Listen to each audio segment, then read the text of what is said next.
From Harry Hurley Way and the world's playground to the broadcast pioneers of Philadelphia Hall of Fame, you're about to find out why Harry Hurley has been named to the Talkers Magazine list of the 100 most important talk show hosts in the nation. Live from the studios of Town Square Media in Northfield, it's Hurley in the Morning on WPG Talk Radio 95.5 and the WPG Talk Radio app. It is 7 minutes past the hour, and ladies and gentlemen, we've done it. We've made it. TGIF. Wow. What a week. And much to do today, so let's get right into it. If you were just waking up, you might not even know that this took place. Israel, I mean, they had to. Joe Biden, of course, you know, this is the new foreign policy strategy. Don't. Iran, don't. Israel, don't. So Biden told them not to strike, but of course, they had to. I mean, although they stopped, I think, all but like 4 or 5 of the missiles, Iran fired something like 330 some missiles at Israel. Tell you what, Israel learned they can stop Iran. Iran cannot stop Israel. That's why this whole thing is really muted and tamped down right now. Because if Israel wanted, they could take out Iran's nuclear. They could just absolutely decapitate them. Now, of course, Iran has Hezbollah out of the north, so that's their hedge, and they can strike Israel. So what it looks like, Israel carried out its own retaliatory strike, that it was a limited one, and that Iran is basically responding with no immediate desire to escalate further. And it's probably I won't even say probably. It is the right way to position this right now. Israel had to strike back or would look weak. They couldn't allow that. And they did it in a more limited way. Of course, America didn't back our ally. Oh, we didn't know. I mean, it's just awful. But that's basically, in sort of Cliff Notes, where that stands. Very subdued reaction from Iran. And one of the things I saw was that Iran has no plan for immediate retaliation against Israel. A senior Iranian official told Reuters News, that's today. This isn't even from yesterday. This was just a short while after Israel launched an attack on Iranian soil. Quote, the foreign source of the incident has not been confirmed. We have not received any external attack, and the discussion leans more towards infiltration than attack, quote unquote, the Iranian official said, on condition of being anonymous. Have you noticed the price of a gallon of gasoline? I've been bringing this up a lot over the last 3 days because I'm telling you, you could take everything out of play, all the court cases, all the politics, take everything out of it. If the cost of a gallon of gasoline continues at the rate it's going, the American people will replace the American president, period. I don't care what other issue. That's how bad this is getting. And it's up another 10 cents since yesterday. Now it's at $3.69.9 for a regular gallon of gasoline, and this is really out of control. $4.38.9 per gallon for super unleaded. $4.38.9. Now you think about how much that costs to fill your tank, if you can even fill your tank. It's very inconvenient, but there are a lot of people that pull in, they'll get $10, $20. If you're getting $10 worth of gas, you're not even getting 3 gallons. And with super unleaded, close to just 2. Oil prices surged another 3% since you closed your eyes and then opened them. Just since the Israeli strikes on Iran. Not good news at all for America. Very bad news for Joe Biden. Very, very bad news. Hey, let me tell you, I have some other national stuff, a bunch of it actually, and we're going to have open forum next hour. I hope you'll call in. Need you to. 609, want you to. 609-407-1450. Let me tell you, you know how I always tease that I have amazing, big, good luck for the things that count the most, the big things. And that I mean, the worst bad luck when it comes to little things. So let me tell you what I did. You know, a week ago, I came down with COVID-19. And it's, you know, if you've had it, it's no fun.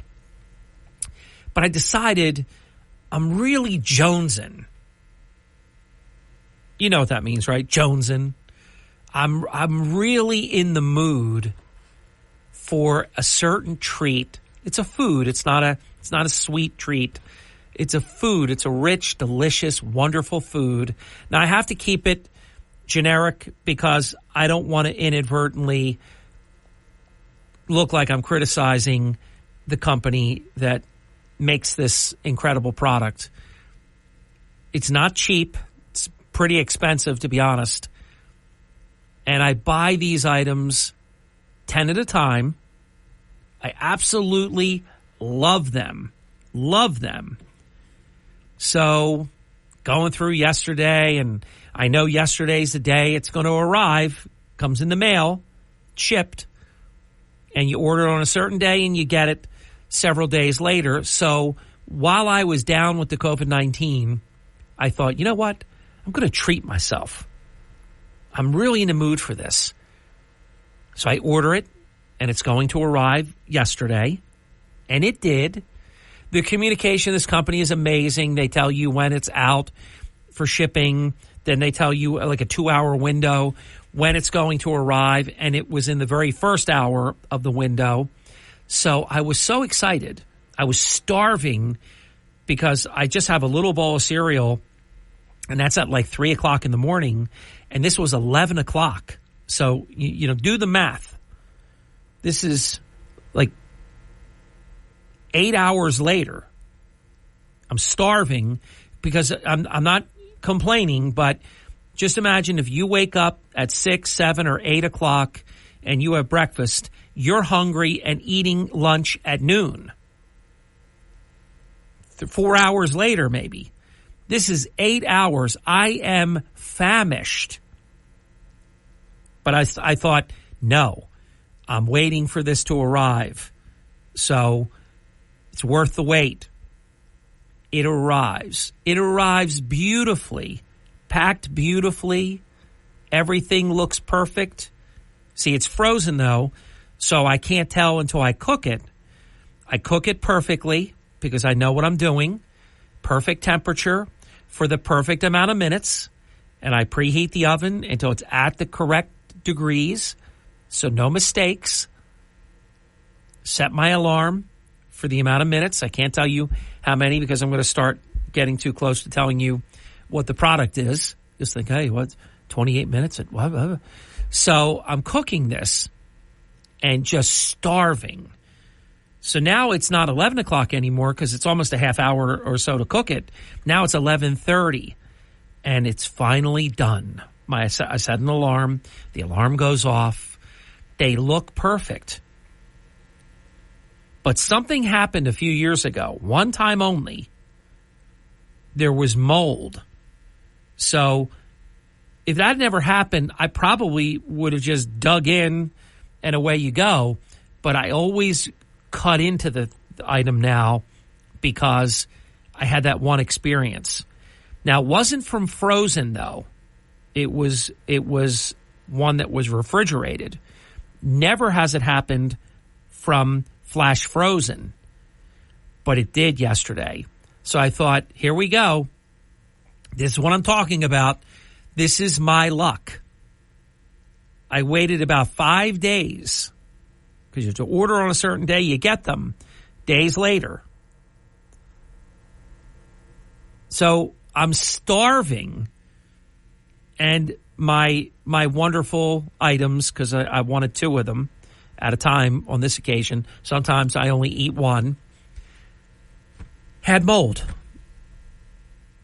Now, the epilogue, Quinn Martin production, simple. I called. I placed a lot of orders with this company. Very, very nice. And said they had never heard of it before. I said, well, here it is. I'm not making it up. And so I'm going to get a whole new order, but not till next week. Whole week I have to wait. And I'm still starving yesterday.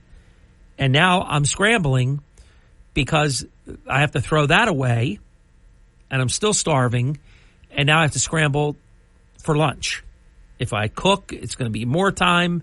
If I don't cook, do something quick, then it'll be minutes later or whatever. But just showing you, and I comment about this, not to complain. I took it well. But just to share that everybody's got stuff. Little stuff, big stuff. Everything doesn't go the way you want it to. And in a way, that's okay, because if everything was sunshine and rainbows and perfect, nothing would ever seem any different. I think you've got to have a little bit of the ups and downs, the trials and the tribulations and things like that. Now, this is no ordeal, but have you ever really been in the mood for something and you executed perfectly? You had your plan. Like, I'll be honest with you. I was doing the show yesterday, and every once in a while I would think, hey, this is coming today. I know what I'm doing for lunch. This is going to be fantastic. I can't wait. And then mold. And I don't know about you. That just turns me off so bad. Like, Fortunately, though, with some people will be like, you never would order the thing again. I know that it's the exception and not the rule, and, things happen. I don't know why it happened, because everything seemed perfect. The dry ice was perfect. Everything seemed like it was perfect. And they're so frozen that you wouldn't know it looking at the outside. You just have to wait. And then because I was just looking forward to just cutting into it and just experiencing this fabulous delicacy. Hint, seafood. That's all I'll say. I will never, ever admit who, what, where, when. You can't make me say it. I won't say it. But I was such in the mood, and I'm still in the mood. But now I have to wait until next Thursday.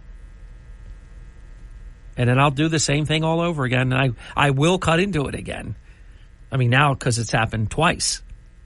But years apart, totally different circumstances. One was fresh, one was frozen. Totally different, situation. But that's just to give you an idea. That is sort of, I don't know about you, what you run into, but that's par for the course for me. There's things that I don't even tell you about that you would think I am absolutely just making it up, couldn't possibly be true. I couldn't tell you how many times I've been on the phone and heard someone say, never heard that one before. I said, I know, you've never met me. And I'm not a complainer. Don't get me wrong. But, I mean, I couldn't just throw this away and do nothing about it because this was a 3-figure proposition, 3 digits. So, I had to square it away. But that is just, I want you to know, that is a case study in my life. Things like that are almost routine for me. Now, it's not to say, because as I said, I have tremendous, if you score the deal, put it down on a graph, on a scorecard, I am blessed beyond, words. So that's why I don't complain, but I like to tell you once in a while that the same crap that happens to you happens to me all the time. We'll be back. I don't know if that was cathartic, but I just knew I had to share that with you. We'll be back. Don't try this at home. Don't eat moldy seafood. Breaded moldy seafood. Don't do it.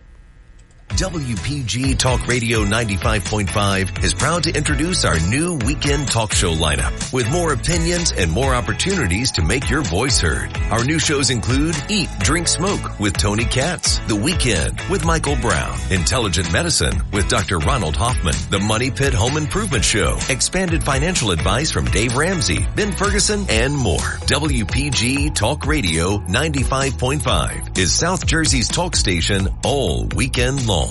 Fox News commentary. Denver will partially defund its police department to prioritize care and resources for illegal immigrants. You get what you vote for, Denver. I'm Tommy Lahren. More next.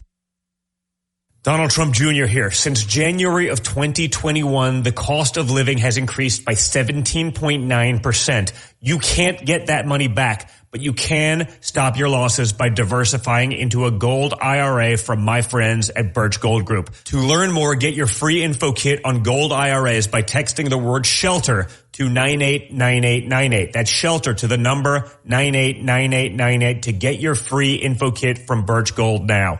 Message and data rates may apply.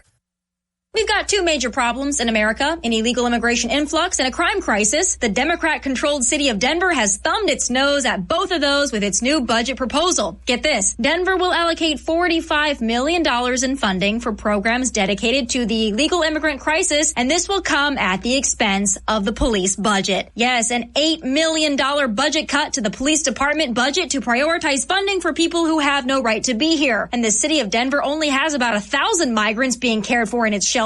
You can bet your bottom dollar more on the way, and these budget cuts to necessary programs will continue and worsen to pay for Biden's open border. Every city is a border city, and every state is a border state under Joe Biden. I'm Tommy Lahren, and you can watch my show, Tommy Lahren is Fearless, at Outkick.com. WPG Talk Radio 95.5. You're listening to Hurley in the Morning. Under President Biden, America has laid out a welcome mat to illegal immigrants, smugglers, and cartels. WPG Talk Radio 95.5. The border issues are out of control. South Jersey's talk station. Sign that man and woman up. They speak the truth. There's no question about that. Here is a very big deal, and there are subtle nuances in it. So let me share with you that President Trump yesterday bringing up that the survival of Ukraine is important to the United States. That's not only a shift in tone right before this vote is going to take place on the $61 billion aid package, it probably will close the deal. The meeting that President Trump had with Speaker Johnson and the president, now he did not endorse the package. He's threading, the needle, but he definitely has come out with a supportive tone. And I do believe that we'll see this weekend, but that should make the difference. And I'll tell you something that I think is really important. I mean, this November 5th election, you cannot overstate how important it is. And the House Republicans right now, and it's not all of them, it's only a few of them, But because the margin, this is why I'm telling you, when the abortion issue completely changed the midterm election, the Republicans would have picked up the Senate. Think about the difference that would mean. They would have had probably a 3-dozen-seat majority. Now it's getting close to like 1 seat difference. It's in fairness, but nobody's fair anymore. It's almost impossible to govern, because how do you herd 218 people and keep 100%? Remember, when the Democrats had the majority, they had squad members voting kooky and crazy all the time. The difference was they had a big enough majority that it didn't affect things. It's like, okay, let Ocasio-Cortez and Ilhan Omar and Rashida Tlaib and Ayanna Pressley and the kooks, let them do their thing. There's no room for error here. And I'm telling you, they're going to have to keep it together, or Democrats are going to win back the House. I'm telling you, the Democrats right now in strategic states and districts, they're going to have questions on the ballot, abortion questions, and they know exactly what they're doing. And they have a lot of money. They have a lot of campaign offices all over the country. They're terrible. Their policies are even worse. But they know exactly what they want and how to go about it. And they stick together. It used to be the opposite. Republicans stuck together and Democrats didn't. And Democrats figured out, hey, what the hell are we doing? We're losing. This is crazy. What are we doing here? So when I look at that crazy Matt Gaetz, it's an elixir, taking out the speaker. I thought we'd only do it once, but it's an elixir, and we'll give the elixir a second time if we need to. Shut up, you kook. Shut up. I cannot wait until 3 or 4 kooks, what they say doesn't matter. Let them say it. But they won't be in a position where they are determinative. Brief time out. We'll be back. Don't go away. A lot to share. It is the Hurley in the Morning program. This is the Town Square, New Jersey Info and Weather Network. Thank you, Harry Hurley, at 33 minutes past the hour with 3 stories that you can follow on our WPG Talk Radio 95.5 app. The Atlantic City mayor is acting like criminal charges didn't happen to him. No one's buying it. Read all about it. The Atlantic City Superintendent of Schools is still not suspended. Can you believe it? Can you believe the corruption in that city? Can you believe it? And Central Pier on fire last night on the boardwalk in Atlantic City. All of it on the app. From the Town Square, New Jersey Info and Weather Network, I'm Chief Meteorologist Dan Zarrow. Yesterday was just not a nice day, and today only features slight improvements. We'll see lots of clouds and spotty showers possible this afternoon. Rainfall is going to be minimal, though. We're still on the cool side, high temperature only 54. Patchy drizzle and fog tonight, low of 50. One more push of showers tomorrow morning, then we'll clear to sunshine. Breezy tomorrow with a high of 64. Get weather 24/7 wherever you are. Download our free mobile app today. Hurley in the Morning, WPG Talk Radio 95.5 and the WPG Talk Radio app. You're waking up with Hurley in the Morning. I'm looking for trustworthy news. WPG Talk Radio 95.5. We got a lot of that right here, right now, 39 minutes past the hour. The trial in New York City, in case you didn't know, disgusts me. I cannot stand that political criminals get away with this kind of abusive conduct where they can literally attack a political rival by weaponizing our judicial system in such a brazen, it's like a broad daylight stick up It's so bad. And this judge, I just look at him and I seethe. You know, it's. I don't know anything about him. I shouldn't say I don't know. I know quite a bit about him, but I don't know him. You just look at him, and that's really not a good statement to typically make. But you just look at that smug, just elitist. Looks like a socialist. I can't explain it, but he just exudes exactly what he is. It's like nonverbal is what I'm trying to say. He's a disgrace. You know, I think about this. I think about Judge Mike Blee recused himself from a case where he had some just minimal involvement with some small faction of the Atlantic City Police Department. It was so minimal. And this person never had any dealing with him whatsoever. And he recused himself from the case. Now we see this stuff all over the place. Damon Tyner with a city contract trying to represent one of Marty Small's pals.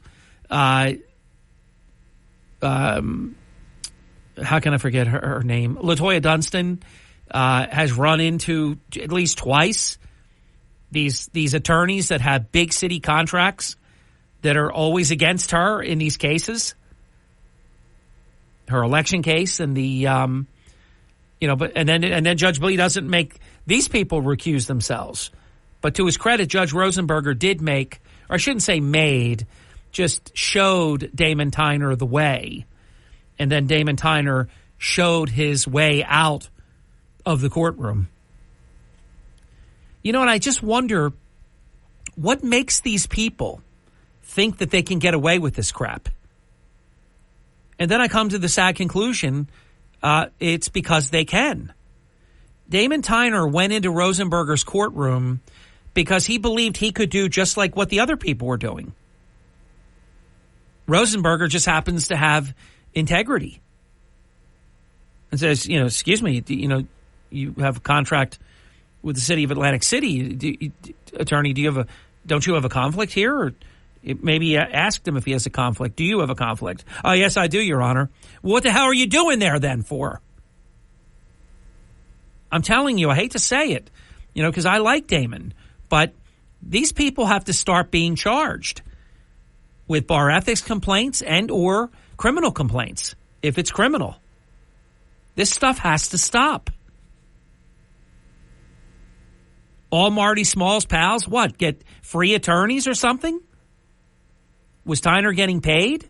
All I can tell you is the guy that Tyner was going to represent didn't show up the next time. Not only did he didn't go and have a new attorney, he didn't go and have a court appointed attorney. He didn't go.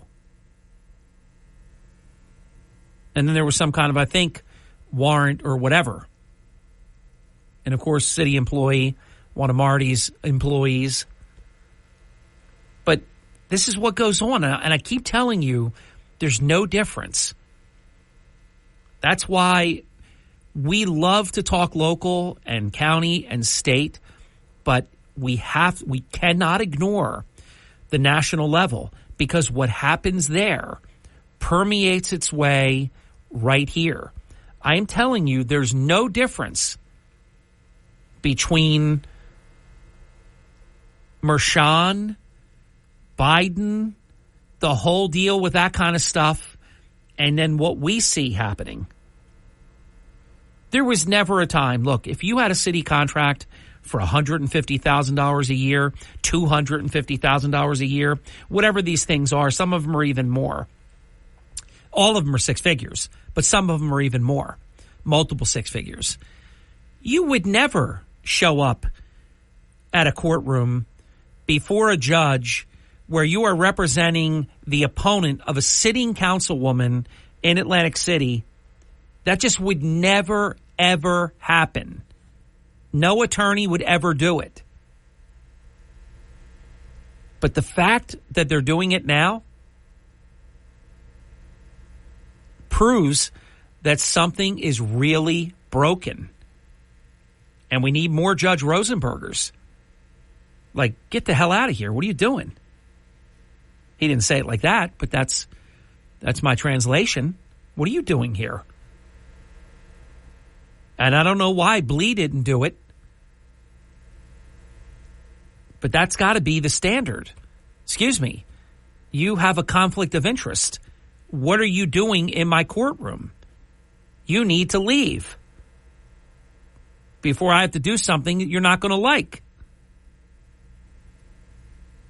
That's what we need. When we come back, I want to tell you about the 12. Now, when I say I'm going to tell you about the 12 jurors, I'm not going to tell you about them individually, but I'm going to tell you about the process and what comes next and how truly, utterly disgraceful this Judge Merchan is, Alvin Bragg is, and this whole process. Back in a moment. You're listening to Hurley in the Morning. I'm from Margate. EHT. Galloway. Mays Landing. Listen at home or in the office on your smart speaker. Just say, play WPG.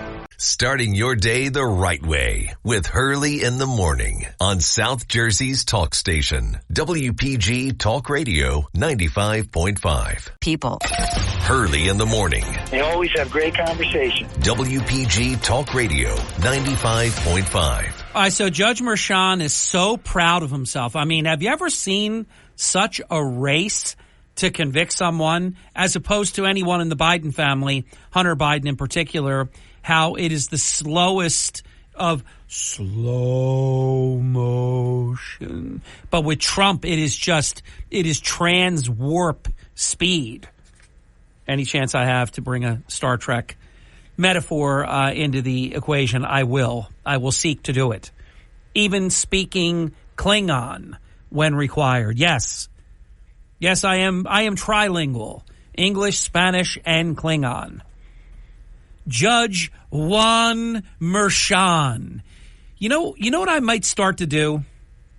I won't do it on the official platform of WPG Talk Radio 95.5, but I will do it on my own personal space. I think I'm going to have a beautiful jackass, the ass of a jack, okay? It'll be a little cartoonish, but it will be a jackass. And it'll have like a bullseye or something. And I'm going to have my jackass of the week.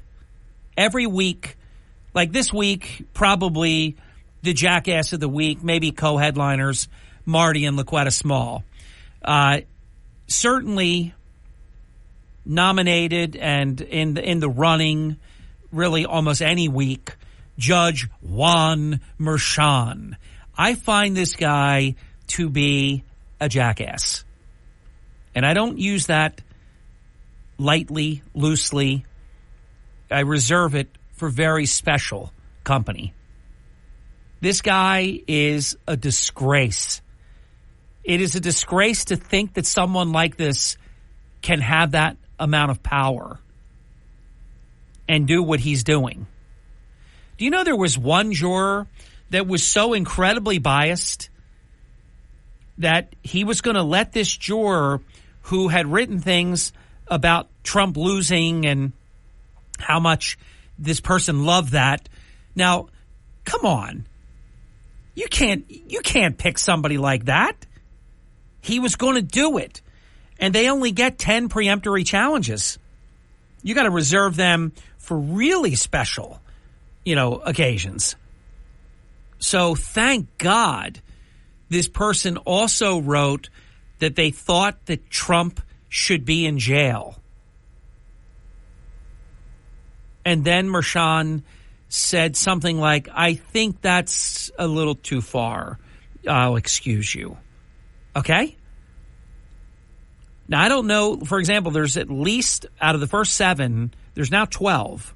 So the jury is now, unless anybody comes back today and says, look, people are finding out who I am. I can't be fair. I got to go. I got to get out. I mean, unless something like that happens, they have the 12 jurors. Some of the media were reporting that they were going to pick 6 alternates. They're picking 5. So there's 5 to go. And they're going to pick them today. Because this guy, this Merchan, he wants to be a hero with all the beautiful people, all the beautiful parties. I mean, he's racing to convict President Trump. Make no mistake about it. This is not about justice. This is not about fair and even-handed. This game. You couldn't think about it. You couldn't. This prosecutor didn't even prosecute this crime himself. Then you had the Biden guy that was working with him that quit and wrote the book, and all this pressure and desire to charge Trump, and all of a sudden this guy crafts this bizarre circumstance where Trump still doesn't even know what he's being charged with. I never heard of anything like this. I mean, it was the obligation of the judge to say, look, I don't even understand what you're charging. How can a defendant defend themselves? We don't even know what you're doing here. But it doesn't matter because they just want the result. And look, they know. Just believe me when I tell you, they know that even if they win, they're not 100% sure they're going to win. All it takes is one juror, and it's a hung jury. I guess Fat Bragg will try him again. And what will they race to get it done again? The second trial, get that done before November 5th too? So no doubt about it, he would try him again. But that would be fine at that point. But here's what they know. They know they take Trump out of pocket for 6 to 8 weeks. What if it goes longer? So about 1/3 or more of the time that is left before Election Day, every business day of the week except Wednesday, President Trump will be stuck in Merchan's courtroom, who has ordered that he has to be there. I never heard a judge do that before. It's always been my belief that a defendant didn't have to be in the... Now, I would recommend, if I were Trump's attorney, that you be here maybe one day, a couple days even. If you have something really big you have to do, then, you just won't be there once in a while. But I'm all for him being there, because if you don't go there, like he didn't go to that E. Jean Carroll stuff. Now, that wasn't a trial. That was not criminal. That was civil. But it's always my belief, if you're not there, it's easier to convict you. You can say, oh, you didn't even care enough. He didn't even come. I mean, so I'm for him being there. I'm against the whole thing, but I'm for him being there because of the circumstances. So there are 12. They'll pick 5 more. 2 of the first 7 are attorneys. I don't know. I saw a little bit about, what they have posted and things like that. I will say this, doesn't inspire confidence. Honestly, if you were an officer of the court, you should be in that jury room and saying, I don't even know why we're here. This shouldn't even be happening. This is a disgrace. This defendant has had so many of his rights violated. You just would hope, and I know hope's never a strategy, especially now, but that there would be some inherent fairness somewhere. I think Marty Small is a scumbag. I really do. But I would never participate in some, fake trial and this kind of crap. It would have to be real. But they don't care. They make it up because they know that when Trump wins on appeal, it'll be just like Harry Reid and Mitt Romney. It doesn't matter now, does it? Yeah. When they lie about you and then you win, or if you're John Edwards or Governor Bob McDonnell, they don't care if you win later. They want to get you now. WPGG Atlantic City, WENJ HD3 Millville, a Town Square media station. Everything you need to know in 6 minutes starts now. From Harry Hurley Way in the world's playground to the Broadcast Pioneers of Philadelphia Hall of Fame, you're about to find out why Harry Hurley has been named to the Talkers Magazine list of the 100 most important talk show hosts in the nation. Live from the studios of Town Square Media in Northfield, it's Hurley in the Morning on WPG Talk Radio 95.5 and the WPG Talk Radio app. Thank you. Welcome, TGIF. I don't know about you, and I know everyone doesn't have, Monday through Friday and weekends off. I don't either. But I like Friday. Friday is a real favorite day of mine. I enjoy it immensely, and I'm glad we're here, TGIF.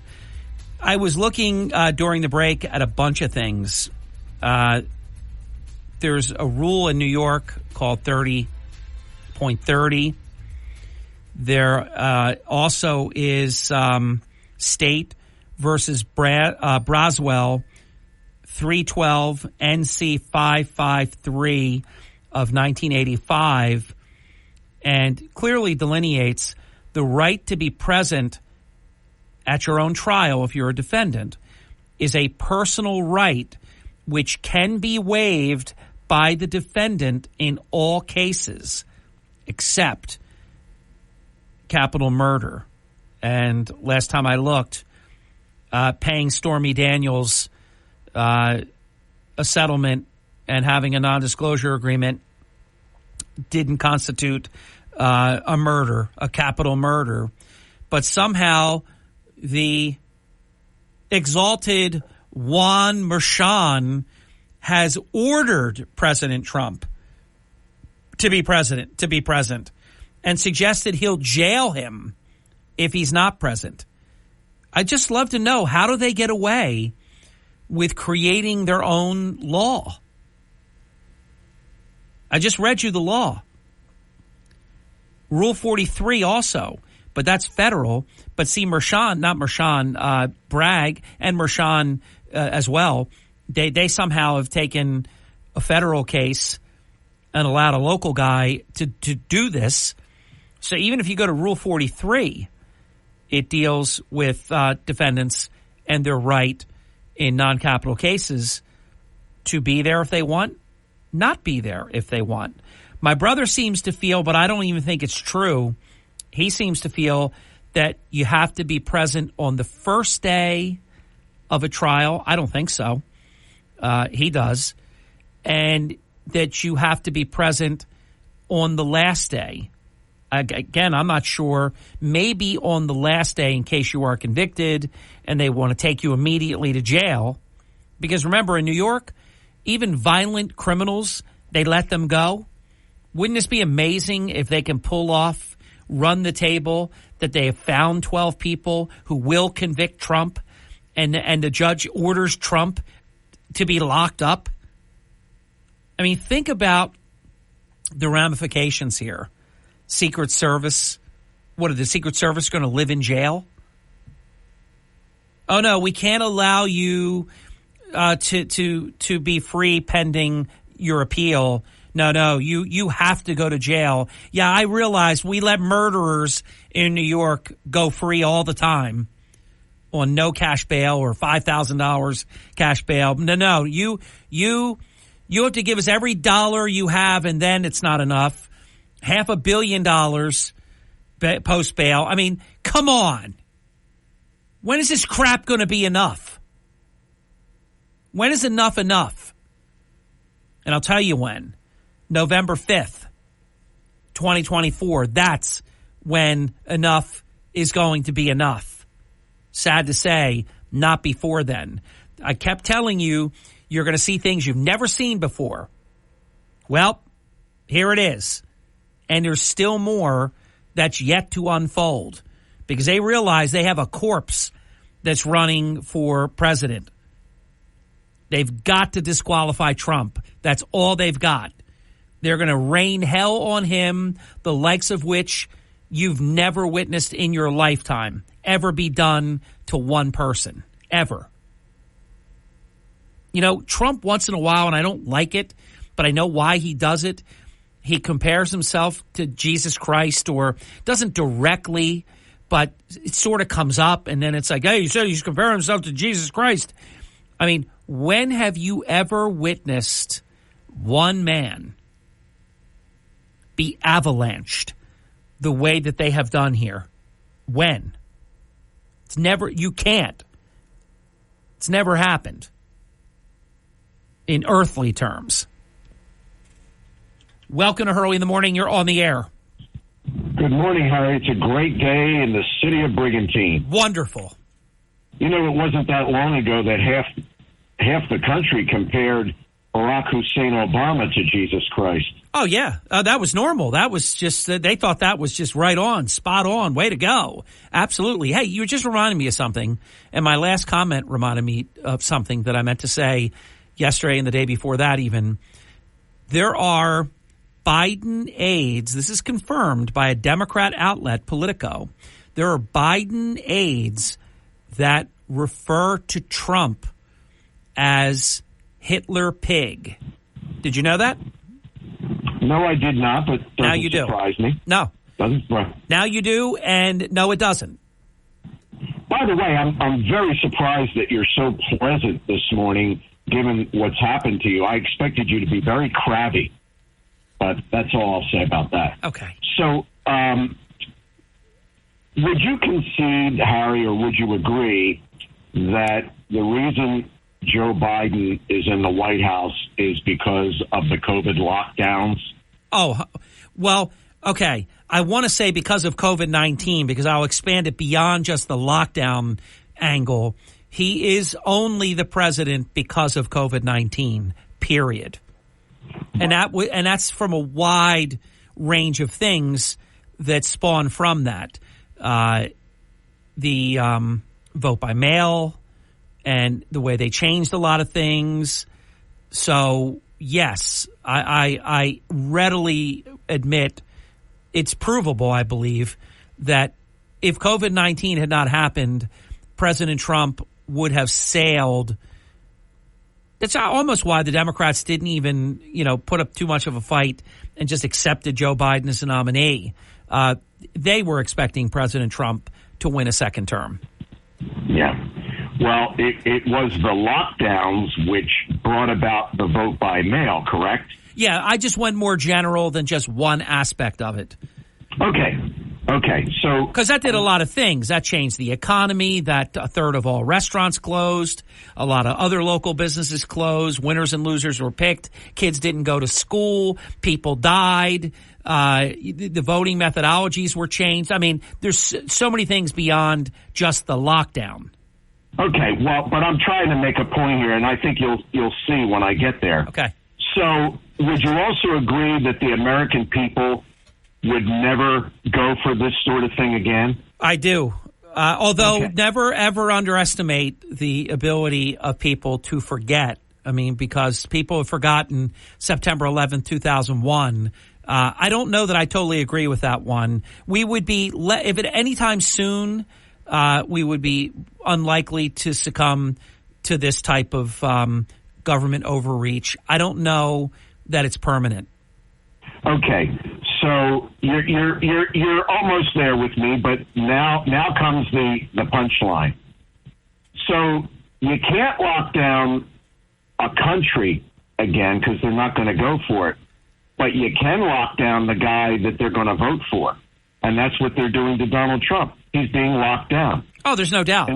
There's no doubt. They are absolutely taking the leading opposition and trying to destroy him, and if that doesn't work, putting so many roadblocks in his way that he loses so much time, because you can only imagine anybody that's ever run for office, if people took you out of pocket for 4 out of 5 business days of the week for 2 months, that is devastating, Andy. But let me say this, Harry. So Donald Trump's campaign is what he did the 4 years he was in office. And people remember that. Yeah. Okay? It wasn't that long ago. No, we're fortunate. Okay. Hey, look, we are very fortunate that there is a direct back-to-back comparison of what Trump did and what Biden has done. And when you fairly compare the two, you have to be completely a liar or unconscious to not see the difference between the two. Right. So in our lifetime, we always, how many times did you hear people say, they're both the same, it doesn't matter which one you vote for? This is the first time in your lifetime and mine that you can't say that. Okay? Correct. All right. So and it's also the first time where it's not, even 1980, the optimism of President Reagan, but the media tried to take him down and called him a cowboy and dangerous, and he was going to get us in wars. All the same things they say about Trump. That was Reagan, promising to do certain things. Trump, we already know he did it. We know he can do it because he's already done it. Right. So think about this, though. The Democrats always push too far. Everything they've done to destroy him has actually helped him. Yes. And I think this helps him, too, because the less Donald Trump is out there and can speak, the less chance he has of saying something that's going to screw him up. Do you follow me? Well, that's an interesting sort of, almost Machiavellian side deal, and it's quite true because sometimes he's very capable of. It could be a news cycle that's going to punish Biden, and he'll do something, and then they'll help Biden by ignoring him and then crushing Trump. So yeah, I can't. I tell the truth here. I'm not going to lie about that. You're right. You're right on that point. The other thing, though, also too, is Trump is very effective at making the best of any circumstance. President Trump in that bodega was so effective after his day of court the other day, Tuesday, I think it was, so incredibly effective. He'll do more of that.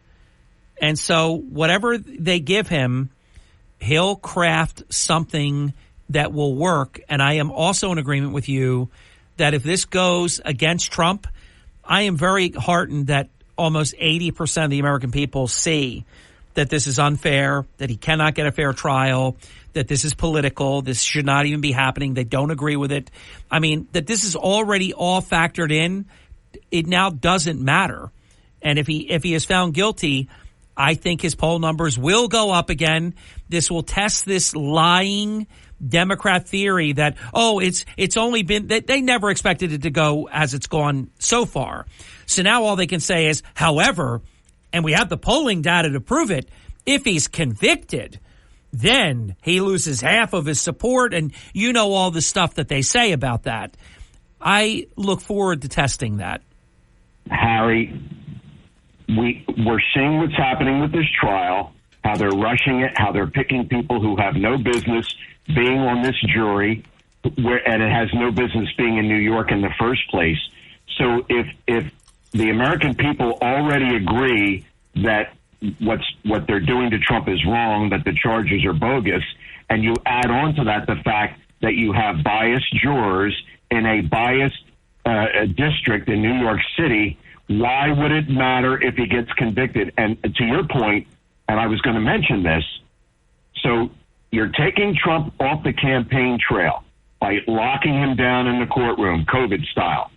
But when we do see Trump, what do we see? The little bit we see him at the Chick-fil-A. We see him at the bodega.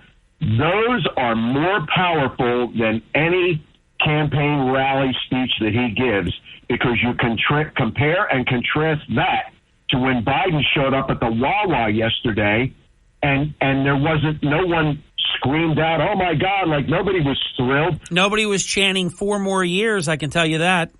No, and did you see the video where everything was set up with the employees before Biden walked in? One of the staff members went up to the guy at the counter, and he said, "Now the president is going to come up to you. He's going to hand you a tip, and you take the tip, and Oh yeah, everything's a setup. It's not like Trump when he says, "Hey, I want to get 30 milkshakes and a bunch of chicken sandwiches for everybody." Biden is trying to be Trump, and nobody else can be Trump. Only Trump can be Trump. Andy, look at the clock. 21 minutes past the hour. I'm real late. I got to go. Paul, you'll be next. Don't go away. And Dan, you'll be right after that on the Hurley in the Morning program. Hurley in the Morning. It tends to make me feel a little bit more intelligent. WPG Talk Radio 95.5.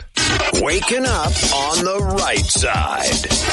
This is the Sean Hannity Morning Minute. Now, how do we get 8 years out of when this all went down? We're now past the statute of limitations. The DA comes up with a convoluted legal theory about incorporating federal law to up what it would be in New York, a misdemeanor, into a felony. Only 35% of Americans believe that Donald Trump did anything illegal in this trial. I mean, it's just unbelievable. This is a threat. Bill Barr was right. This is a real threat to democracy. It really is. And Stephen A. Smith got it right. That he believes Democrats want Trump convicted in the hush money trial to avoid facing him in an election. That's a disaster. From coast to coast, from sea to shining sea, it's the Sean Hannity Show. All right, winter's officially left the building, so why not spring forward and freshen up your home with new premium window treatments from our friends at Blinds.com. Now, Blinds.com, they invented a better way to shop for stylish blinds and shades and shutters, even motorized options for your patio. Everything is 100% online. That means you never have to deal with an overpriced showroom or pushy commission salespeople in your home. You can do the measuring and installation yourself or simply let Blinds.com and their pros handle it. Now, you can have multiple window coverings installed. And with Blinds.com, you always get free professional design experts. They will help you pick the perfect selection for you for free. They even send samples for free directly to you. Blinds.com's free shipping and, of course, the 100% satisfaction guarantee. No questions asked. Save up to 40% when you shop at Blinds.com for a limited time. Up to 40% off. Blinds.com. Rules and restrictions may apply. Listen at home or in the office on your smart speaker. Just say, play WPG. You're waking up with Hurley in the Morning. Egg Harbor Township, Ocean City, Brigantine, Mays Landing. WPG Talk Radio 95.5 and the WPG Talk Radio app. Thank you. Welcome back. 27 minutes past the hour. Welcome to Hurley in the Morning. You're on the air. Yeah, good morning, Harry. This is Paul. Morning. I don't know if I was spoofed or what, but I saw on YouTube where Elon Musk is a supporter of Trump. And well, he has not endorsed either candidate. He's been very critical of Joe Biden, and he has supported many things that Trump has done, but he is not a supporter of Trump. Okay, well, he should be. I think he's trying to survive. I mean, he's taken a big haircut since buying Twitter and making it fair, because that's, in this day and age, that's a problem. If you don't go with hook, line, and stinker with these Democrats and their filthy agenda, they want to destroy you. So he's under federal criminal investigation. He's got all kinds of issues. So I think he said he might endorse, but at this time he's not endorsing. But in any event, that's just a little insight. Okay. Well, anyway, the account that I saw on YouTube said it was funny. It said that Trump selected Elon Musk as his running mate for VP, but Elon Musk, I think, is from South Africa. Yeah, he's not eligible to be vice president or president. Yeah. Okay. Well, best wishes. I hope you recover soon. Well, I am. I'm back, Paul. Thank you. Yeah, I'm not here because I'm unwell. I'm good. Thank you. Appreciate it. 609-407-1450 and open phone line. Dan, trust me, we're to the bottom of the hour break. I ran long in the first segment. Our call together can be much better if I go to the break now, and we'll come right back strong right after this. 609-407-1450. Guest listener Dan, always interesting, always insightful, always informative, joins the program next. This is the Town Square, New Jersey Info and Weather Network. And this is Harry Hurley. I have 3 stories that you can follow on our WPG Talk Radio 95.5 app. The Atlantic City mayor is acting like criminal charges didn't happen. No one is buying it. Read about that. The Atlantic City superintendent of schools is still not suspended. Go figure that out. But you see who the deciders are and who has jobs and their spouses that have jobs. You'll know why all this is. And Central Pier fire last night. From the Town Square, New Jersey Info and Weather Network, I'm Chief Meteorologist Dan Zarrow. There's a solid line of rain over Ohio this morning, charging east.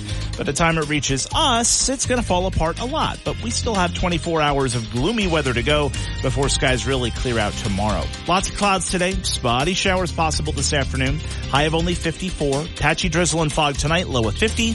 Showers tomorrow morning, then clearing to sunshine, high 64. Get weather 24/7 wherever you are. Download our free mobile app today. You're waking up with Hurley in the morning on South Jersey's talk station, WPG Talk Radio 95.5 and the WPG Talk Radio app. Free. Hurley in the morning. The more we talk about it, the better. WPG Talk Radio 95.5. Thank you. Welcome back. 35 minutes past the hour. Welcome to the program. Good morning. Morning, Mayor. I'm glad you're feeling a little better. Thank you. What this has a nice ring to it. The dog ate my homework, and the cannibals ate my uncle. For those who don't know what Dan's talking about, Joe Biden has done it again. He just brings up stuff that never happened. Now the administration is scrambling to try to explain what he did. His uncle died in World War II. Thank you for your service. And his plane went down due to a mechanical failure. Biden tells a different story, but the records are clear. And Biden said that his uncle was eaten by cannibals. It's incredible. This guy, I mean, anything other than like a box of crayons, nothing should be close to Joe Biden's grasp. Yeah, I mean, the plane was piloted by someone else. And like you said, thank you for your service. He did the same thing with Bo. He's embellishing Bo's service about, and that's terrible. That's stolen valor by proxy. Yeah. It's just a terrible thing. And he's so despicable. He even says President Trump doesn't deserve to be the commander-in-chief of my son. I mean, he has used his family's tragedies in such a despicable way for over 50 years, Dan. I mean, really, and right along with this is 2 things about Schumer. Schumer, first of all, should be prosecuted for getting onto the steps at the Supreme Court. He doesn't have the protection of the will of the Senate in that debate clause. When he threatened 2 Supreme Court justices by name, he should have been prosecuted. I agree. And this idea here. That, by the way, that was an insurrection. Of course it was. That was a third and equal branch of government being threatened to rule on a case. He was telling them if they didn't go a certain way, they were going to feel the whirlwinds of, who knows, Hades or whatever he was saying. You're going to get yours? Yeah. No, it was not even like implied. It was a direct threat. Most definitely. And also, remember, Kavanaugh almost got killed. You had the guy with the whole bag of, tools and duct tape and handcuffs and all this stuff. I kept saying they're going to get somebody killed, but they don't seem to get tagged like they should for their conduct.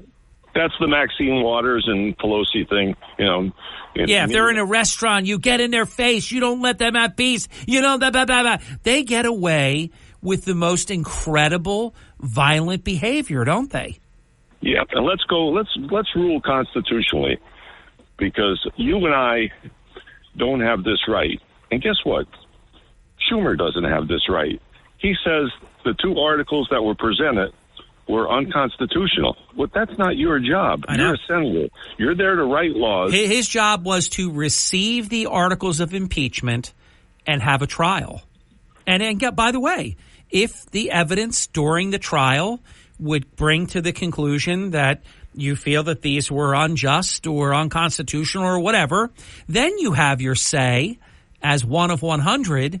And when 2/3 or more don't vote to convict, Mayorkas would be acquitted, but they would have done their job. But I did a monologue on this yesterday, Dan. I don't know if you heard it. Just like with Joe Biden not being able to debate Trump, they'll blame Trump for that. They're willing to take the butt whooping that comes from this kind of thing because it's less than if they had allowed weeks of a trial to bring up exhibits and show the American people the border and all this. So they've created a precedent here that I think, just like when they cut the filibuster out, they're going to regret doing this, Dan. Well, 100%. And that a lot of stuff you see, even the Kennedys putting themselves on display and just putting their feet firmly in the swamp and then endorsing Biden. I mean, come on. They'll do anything to win. They'll do anything to, and you know how the length. Well, it was like when Teddy Kennedy endorsed Barack Obama, and he didn't even know his name. He endorsed Osama. He didn't even know his name. Amazing. I know. Biden never gets to run on his record of being with those Southern guys, being with Robert Byrd. Oh yeah, that was and not only with Robert Byrd. Robert Byrd is his idol, the Grand Kleagle of the KKK. He did the eulogy. Yeah. And now he's a civil rights champion. Oh yeah, and says he was places he never was, and I mean, this lying, provocateur, incoherent, demented president that we have. This is, and I've said it all along, Dan, and I think you'll back me up on this. I said how dangerous this was going to be, how bad things were going to go for our economy, and how bad things were going to go around the world. I mean, I hit dead center bullseye on my projection of what Joe Biden in this feeble condition that he's in, what this would mean for us and for the world. And boy, I'll tell you, he has, I can't even say he's over-delivered. He has done exactly what I thought he would do. And if you get down to the dollars and cents of it, who basically has funded Iran over the last couple of years? Joe Biden. And before that, Biden and Obama. Tarmac, how much money on the tarmac? Pallets of money on the tarmac. Yeah. Then followed up by $1.5 billion in cash. Yeah. I mean, how could it? Then the $100 million they're picking up on sometimes, I guess, every quarter on oil because of the prices are so high. Think about who would give the world's biggest sponsor of terrorism this kind of money to be able to sponsor terrorism and then tell us that we're stupid, like Kirby. Oh, no, this is really strictly controlled and this is only for humanitarian. Give me a break. Like Hamas lets the aid get to the people in Palestine. Give me a break. They lie about everything. That's like the train going over the Francis Scott Key Bridge, and the also him talking to the conductor about how many miles he did. But the problem was the conductor died during George Bush Sr.'s last term. And of course, taking Neil Kinnock's life story. I mean, we could, Dan, you and I, it's like Shecky Green. We got a million of them. We could keep going all day. Let me get the next caller on. You have a wonderful day and a great weekend. Thank you, Dan. 609-407-1450. Rick, you're on deck if you can hang in there. You are on the air. Go. Hi, Harry. This is your octogenarian friend.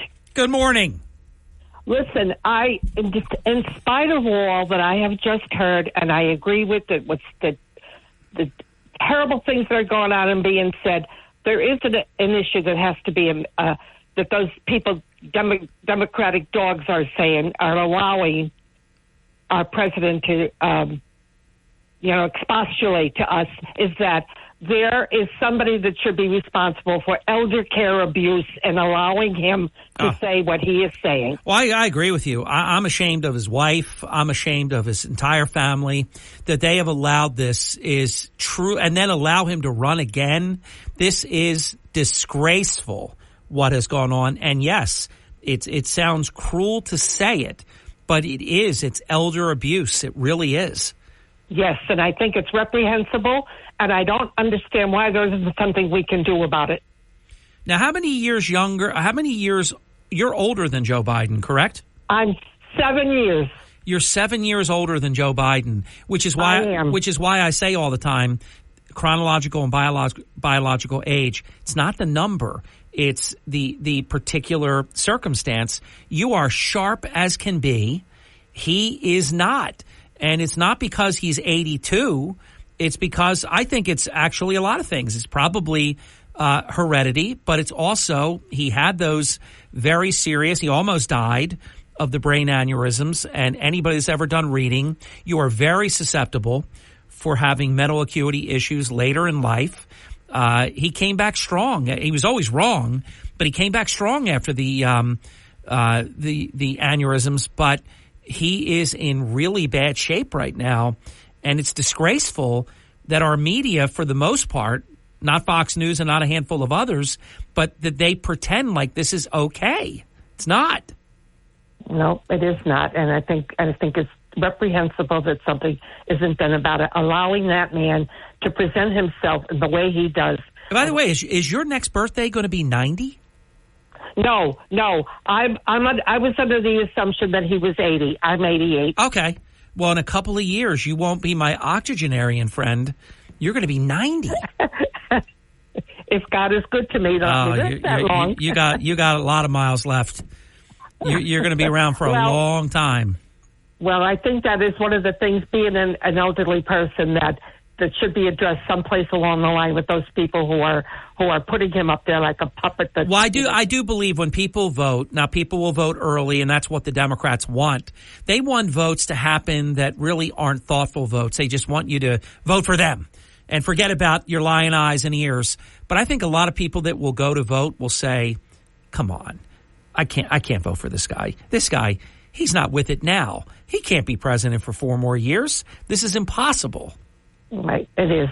All right, well, you take care and keep on keeping on. You're very special. Have a great weekend. Talk again. Bye-bye. Rick, welcome to Hurley in the Morning. Hi there. Good morning. Good morning, Harry. Long time. Haven't been able to really call in with my new hours, but I have a later start today. I just have to question the obvious. How many fires are going to be at Tennessee in the Boardwalk, St. James in the Boardwalk, right in that area, and is it going to take a firefighter or firefighters to get killed before something's done? Yeah. If you look at that pier, and, I don't know what the origin is. I have no idea. It's under investigation. That pier is in decrepit condition. Decrepit. I will tell you, I remember I did a little homework last night. I wrote a piece about this. Did not include this in my article, but now that you bring it up, I think the year was 2009, and there was a very bad fire at Central Pier, and it had started underneath the boardwalk with homeless people living under the boardwalk, and that's how the fire started. Again, we're not speculating, just like you're not speculating how this fire started, but that's how it's started in the past. And many of the boardwalk fires, including the Resorts fire and many of the other ones that we've been covering, have been homeless camps underneath, and the propane and the starting fires and cooking and all these things. Not to say that's what happened this time, but that's also an issue that's got to be grappled with. Absolutely. Let's just look at what last night, right? It was freezing. The temperature dropped suddenly. That area is always there's debris.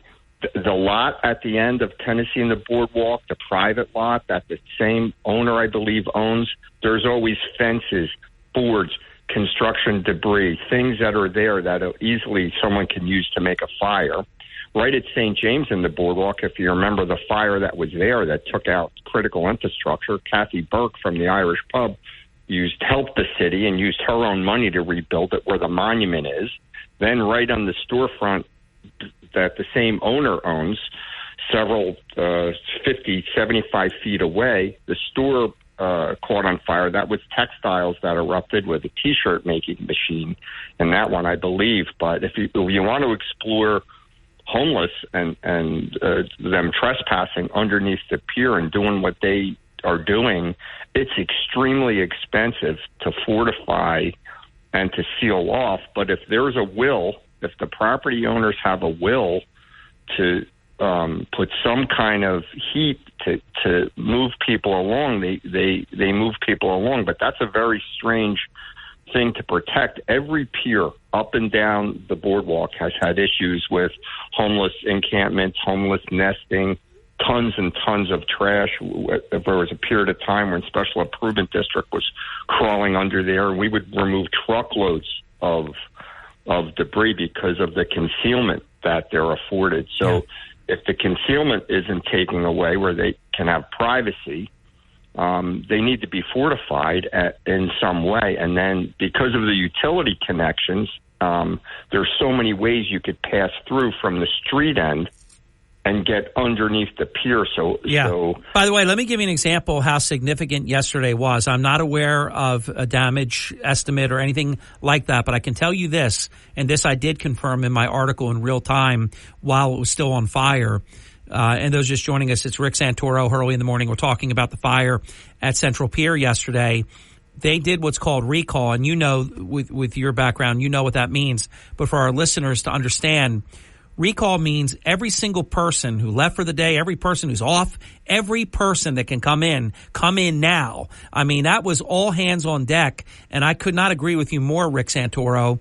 I don't want to see it taking someone getting killed for the right thing to be done here, because, as you know, that type of structure fire can be very, very dangerous for the firemen. They can fall through. A lot of bad things can happen. Yeah, it's if in fact if it's homeless generated and they were the ones that do it, there needs to be some kind of constant, perpetual attention. You know, the prosecutor's efforts are good, and they go out early in the morning, and kind of rouse people. But these people are getting in at night. As soon as the sun goes down, they start nesting in at night, and then, it's every winter. It's between, the boardwalk and piers and then the abandoned properties. What is the answer? Because clearing the areas out, they come right back and rebuild. Is there an answer, or is it an impossible dilemma that it's just going to repeat again and again and again? Because it hasn't been solved in all these many decades. Is it unsolvable, or is it fixable? Listen, nothing's impossible. There has to be a will of the community, a will of the private business owners, a will of the stakeholders to affect change. And they're very hard decisions. But most simply, for trespassing issues, it's the presence of a capable guardian. If there was someone, if the private property owners had someone, and or the police had someone that checked this hotspot area overnight, it may have been as simple as moving people along or getting them into. Hey, Rick, I'm on a hard break that I've got to get in. I extended just to enjoy our conversation. Let's reconvene when your time permits. Yes, sir. Thank you, Rick, and all the best. I hear great things, what you're doing in Ventnor. 53 minutes past the hour. We'll be right back. Eric, I'm going to squeeze you in. Don't go away. Mark Levin. So if you're voting Democrat, you're voting for open borders. You're voting for fentanyl. You're voting for a party that will imprison, if it can, its political opponents. You're voting for a party that supports Hamas, supports the United Nations, against the United States and Israel. You're voting for a party that appeases communist China. You're voting for a party that embraces communist Cuba and communist Venezuela. Mark Levin on South Jersey's talk station, WPG Talk Radio 95.5. You're waking up with Hurley in the Morning, WPG Talk Radio 95.5. You're listening to Hurley in the Morning. It's a source I can trust.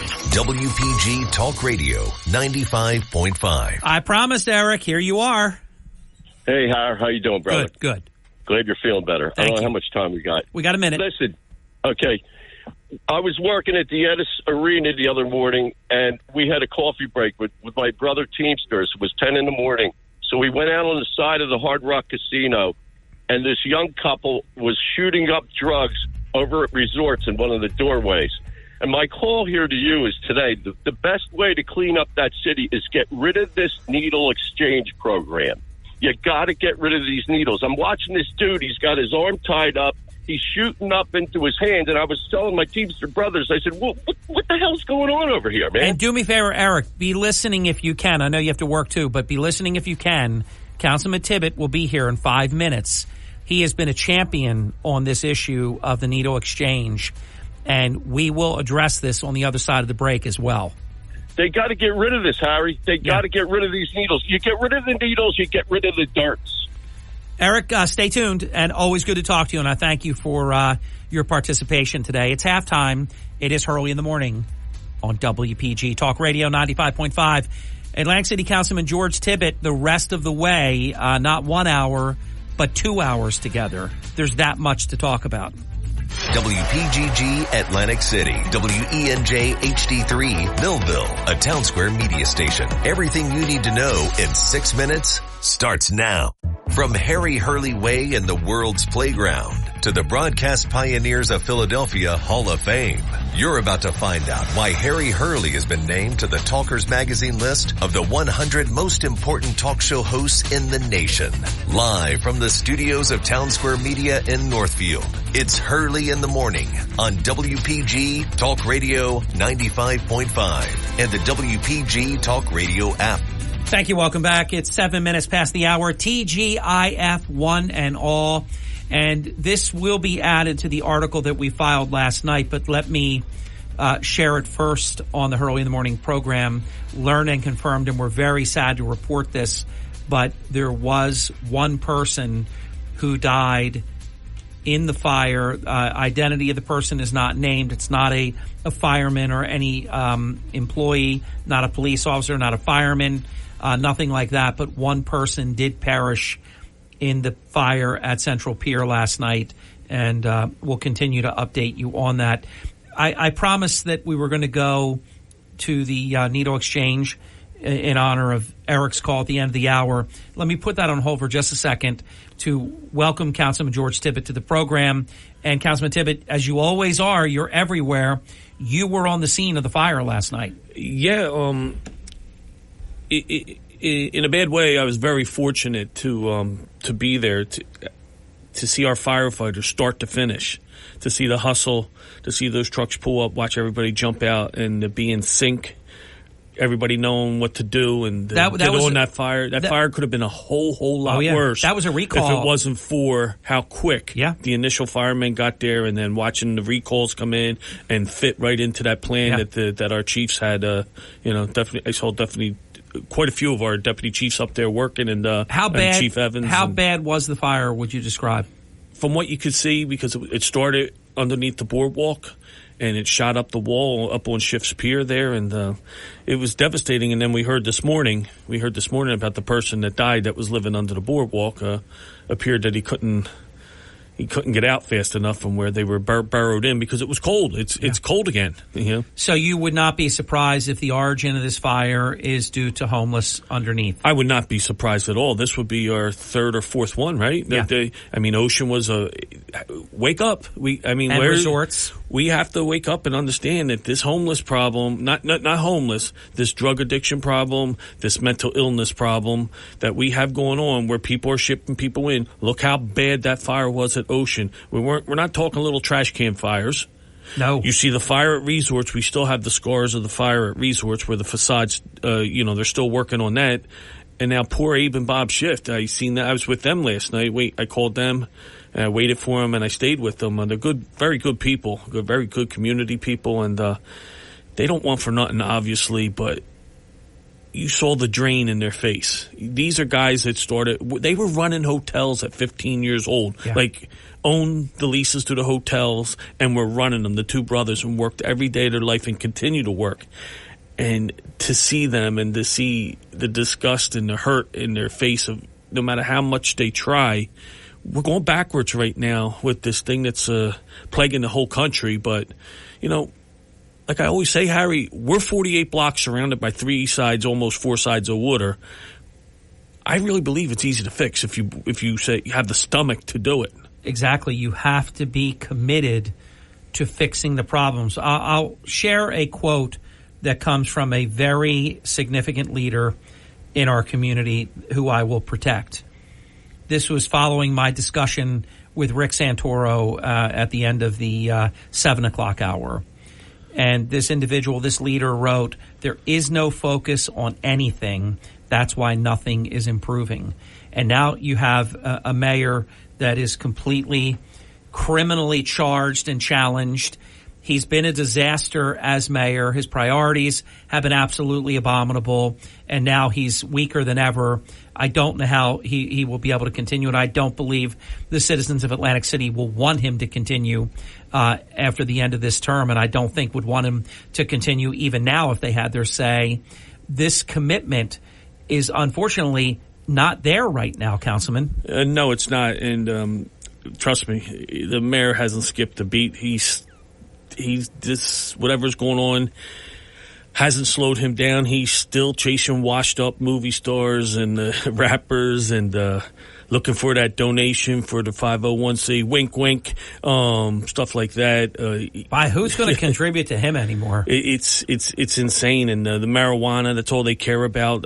3 of them that are approved, where their back doors will actually touch St. Michael's. They don't care about faith. They care about the people that they've got something going on with to approve their licenses. They're all over the place, not making any money, but there's no commitment. You see it? No commitment from the state. Throwing other people's money at the problem and not fixing it is not a commitment to me. Governor Murphy needs to get his butt down here. Stop putting it on people like Kim Holmes, Jackie Suarez. We all had a great deal of faith in her. I haven't seen nothing yet. No. I still have hope. I don't have faith, but I have hope in her. But she's not even change. She's but not they're even not here. confirmed. They're not engaged. She's acting commissioner, not even confirmed. You notice this is how the Democrats do it.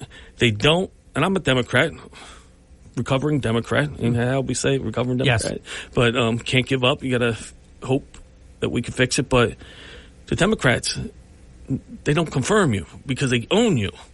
I don't confirm you. You don't do what I want. Acting. You're out tomorrow. Yeah. We've done that with Chiefs in the past. We're doing that with, look at her position. Maybe if she had some juice as she was in there, maybe she'd be a lot stronger. But it's like a typical thing where everybody stays in acting, and that's how they own you. Here's what I think. I think Small will be gone, so Small Ball leaves, and I believe that Jack Ciattarelli will be governor. When you change the math like that, Atlantic City has a real fighting chance, George. Well, we have to get people in here that are going to make the hard decisions, the tough decisions, the very, very unpopular decisions. And like I say, look at Ventnor, Margate, Longport, look at Brigantine. Why aren't they going there? It's beautiful. It's safe. They're not going there because there is no free food. There is no needles being given to you by the handfuls. There isn't drugs all over the place to get. It wouldn't be tolerated. So there's no need to go there because there's nothing for them to go there for. We got it all here. Let me bring what Eric brought up, and you were aware of it right before your time here on the program this morning, Councilman Tibbet. Eric brought up that he was working, I think it was yesterday morning at Hard Rock, and during a morning break or breakfast or whatever it was, he was over by Resorts by the doors, 2 people shooting up drugs right there in open view. What's the answer? I know you tried, and I know the state slapped you back. What's the answer to this needle exchange only being Atlantic City, and it's not working? Well, where's that guy? What was he, an assemblyman, whatever, what the hell his name is, Armato, and the other crazy lady that runs with the Democrats, pushing the needles for Atlantic City, but not their town. Right. Where are they at now? Yeah, well, they're out. Where are they at? Yeah. They're gone. How do I do anything when everything we do that needs to be done, and we make the right choices to have the stomach to do it, and then I have the state and I have a judge that can't read the law the way the law says that the municipality has a right to discontinue it. It's very clear, but because you're a judge, you get to say no, and I get to put it off, and then it gets delayed, and then this Armato nut goes and passes the laws and changes the laws to where now we don't even have a say in what is destroying my town. While his town out in the country, and you don't even see the guy no more, do you? No. Big mouth, right? Right. Had a lot to say. Where are you now? He got booted because he made decisions based upon emotion and not what was good for the overall good of all the people. We all have people in our families, Harry, that have faced tragedy because of the epidemic of addiction. We all face that. But in a leadership position, just like the military, if your buddy gets killed, you got to step over him and keep going, come back and get him, right? That's how you have to fight this war on drugs in Atlantic City. Someone dies, and then you're in a leadership position. You have to make decisions based upon what's good for everybody and what's safe for everybody. If you're not capable of doing that, you don't belong in a leadership role. I sympathize with everybody that has lost someone to addiction, as I have. But I didn't crawl up in a ball and go cry in a corner. I fight harder, and I fight harder to make sure new kids don't fall into that. When I see all these kids, and I always preach to everybody that the group that you see in there now probably won't be around in 2 to 5 years. Wow. And look at our numbers in Atlantic City. How many are dying from addiction? How many calls my fire department takes a day for overdose? Our young kids that are on the ball field today in our neighborhoods playing and all, they are potential customers for the drug dealers, and we have to protect them. And that's why the innocents, it's my job, your job, and everybody in position of authority to protect the next generation of possible people addicted to drugs. They are people that the drug dealers are targeting because they are lifetime customers. And we're not doing that because we get leaders that are weak, leaders that cannot handle when something bad happens to them. When something bad happens to me, Harry, and I had people that have died of addiction, I got stronger. I consider myself a strong leader because I want to fight to make sure that doesn't happen to the kid on the baseball field. How many kids do you mean? I'm in 56. You're 64. 64. So how many kids do we see were babies and 4 and 5 years old, playing Little League, Farm League, and everything else, and then we see them addicted to drugs now? Prove my point. We have to protect the innocents. We have to protect our seniors. And we have to protect the jobs of the people in the casinos, because the casinos and the hospitals are our biggest industry down here. And if people won't come to Atlantic City because you see open drug use, because we got these patsies all over the place saying save them, feel sorry for them, don't arrest them, don't put them in jail when they rob. Look at our country with the lawlessness, that we don't respect the law, that we have judges and DAs out there that refuse to convict people and put them in jail and show the next group, hey, if you do this, there is accountability. You're going to go to jail. And all those evil things you hear about jail are true, will happen to you if you choose to hurt, rob, steal, kill, stab, whatever. And I think it's an epidemic problem right now that we have with the drugs. If I took my watch off and showed it to you, I'll let you see it without seeing the person's name. Just disappeared. It said George Tippett for mayor of Atlantic City. He has my support. This was a former, I'm not going to tell you who it is, but it's a former candidate for city council. Good guy. I've known him since he was a child. Well, Harry, no position I would love. Like, I am not interested in a puppet seat in Atlantic City at this time. It's not going to be a puppet seat. I would love the czar position like Arch Liston had, and or even a Riccadella, because I know with that type of control, number one, I wouldn't be evil towards people. I would make all the right decisions, and I would definitely surround myself with nothing but the best. People smarter than me, just like you always hear Denny Levinson say, I'm not the smartest at everything, but I'm sure as hell he always surrounds himself with the brightest people in the industry. So a little late for the first break. Let's get to it. Much more with Atlantic City Councilman at Large George Tippett. It's such a busy time. You know, with the whole time I'm listening to Councilman Tippett's narrative, I'm thinking about they don't protect the children. That's the whole point. Last week, or earlier this week, rather, we spoke with Councilman Tippett about the fact that they're not protecting abused children in Atlantic City. A lot of this comes back to that. It's so interesting. They're bad adults or addicted to adults. We'll be right back. Much more straight ahead. Don't go away. Hurley in the morning. It's a woke society, and I am fed up with it. WPG Talk Radio 95.5.com. You're listening to Hurley in the morning on South Jersey's talk station, WPG Talk Radio 95.5 and the WPG Talk Radio app. You're waking up with Hurley in the morning. Ocean City, Cape May, Egg Harbor Township, Goshen. WPG Talk Radio 95.5, South Jersey's talk station. Thank you. Welcome back. We're visiting with Atlantic City Councilman at Large, George Tibbett. So what's the fallout of all this been like, Councilman Tibbett?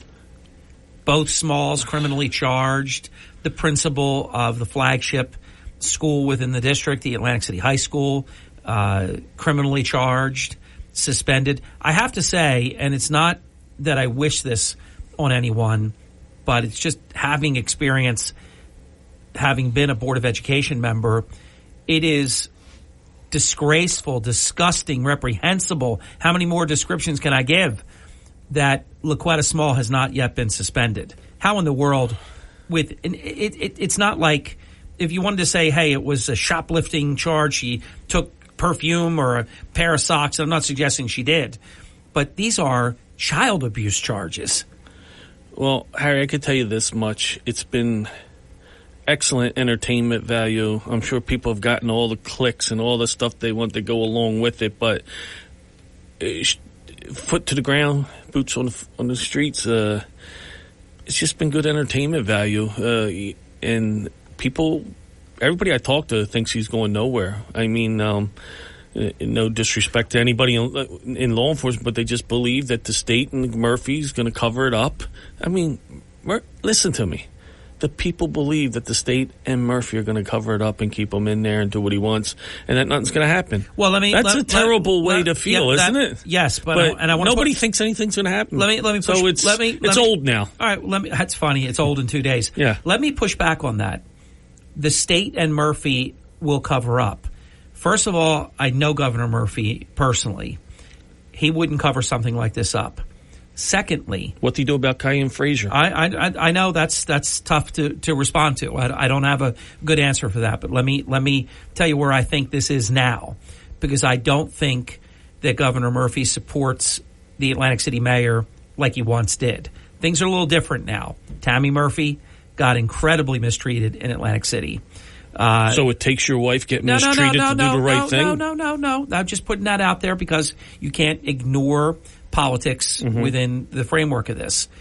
Now I get to my substantive part. That was the politics of it. Will Reynolds is unbought, unbossed, and it's his doctrine to protect children. He did this without the Attorney General. He did this without any other legal controlling authority. They're doing the case. Who's gonna take a dive? Nobody's taking a dive. Well, not for 1 second do I not think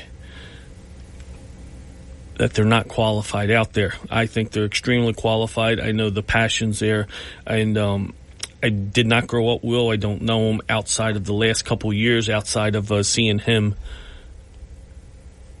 go to passing in rinks with his kids aren't even close to my kids, but I know he's a family guy that's very protective of children. Yep. And if I was betting, that would be one of the things that I look at is his history and his history of protecting children. If it wasn't him, I would be buying into this, that this could politically disappear like magic. But there's just, put it this way, if it was Damon Tyner in here, we wouldn't be talking today. I think he might be getting a award or something. Yeah, I think you're Father of the Year. Sadly, I think you're right about that, and I'm saddened to say that. I really wish I didn't believe that. But why do you think they wanted Kim home so bad? They're good. Do not knock Marty. Marty is good. He almost pulled off control in every branch of the government, including they were pushing hard to get Kim Holmes in there. Oh yeah, and there was a point in time where she had it. Yeah, if they weren't involved in the Brody scandal, I think she may have gotten in there. The fact, that's just though, what I hear on the streets. The fact that it is Will Reynolds, though, it's a whole different ballgame. Yeah, well, because he did all this with his team, special units, or victims unit, and everybody that was involved in this at the Atlantic County prosecutor's level. They did this without any other legal controlling authority involved. The other thing that tells me, and again, I don't know, there's things called jury nullification. I think O.J. Simpson was guilty, and he was found not guilty. There's jury nullification. There are a lot of things. People can recant. There are a lot of things that could go sideways. But I've taken the time, I don't know if you have, Councilman Tibbet, I've taken the time. I Oprah'd, and I have read the 18 pages of the criminal charging documents. And I know you're aware of this, Councilman Tibbet. There is an incredible amount of actual evidence here. I did not see that stuff, so I'd have to take your word on it. Well, yeah, I have, and there is. And so we'll see. I mean, and again, Ed Jacobs is a long ball player, and I could see this easily going 1.5 to 2 years down the road. But I've said that from day one. Yeah. But there's going to be an election for mayor in a year. Yeah, next June is the primary. Yeah, that will all still be hanging over Marty Small, Laquetta Small, Constance Days Chapman. How do you think all this plays? And we'll do this right after the break, Councilman. We're at the bottom of the hour. The question is on the floor. With this all pending, and it will still be pending in a year, how does this play with Marty Small running for office? Laquetta Small, I can't imagine. I'm ashamed of Shea Steele. Shea, are you listening? I'm ashamed of you. They meet on the 23rd. I can't imagine they're going to say, hey, you know what? We're just going to let this go, and she's superintendent, and see you later, everybody. Get lost. I can't imagine. Do you think, short answer, do you think Laquetta Small will be suspended? Or do you actually think you can have child abuse criminal charges and remain active as superintendent? I like to stay away from. I'm old school. I don't talk about people's wives as much again, but this is different. This is different because you're in a position of authority in the city. So I get a pass on my old school way. I don't talk about families either, but this is. But let's take the people out of it. Anybody in those positions that are accused of that type of stuff.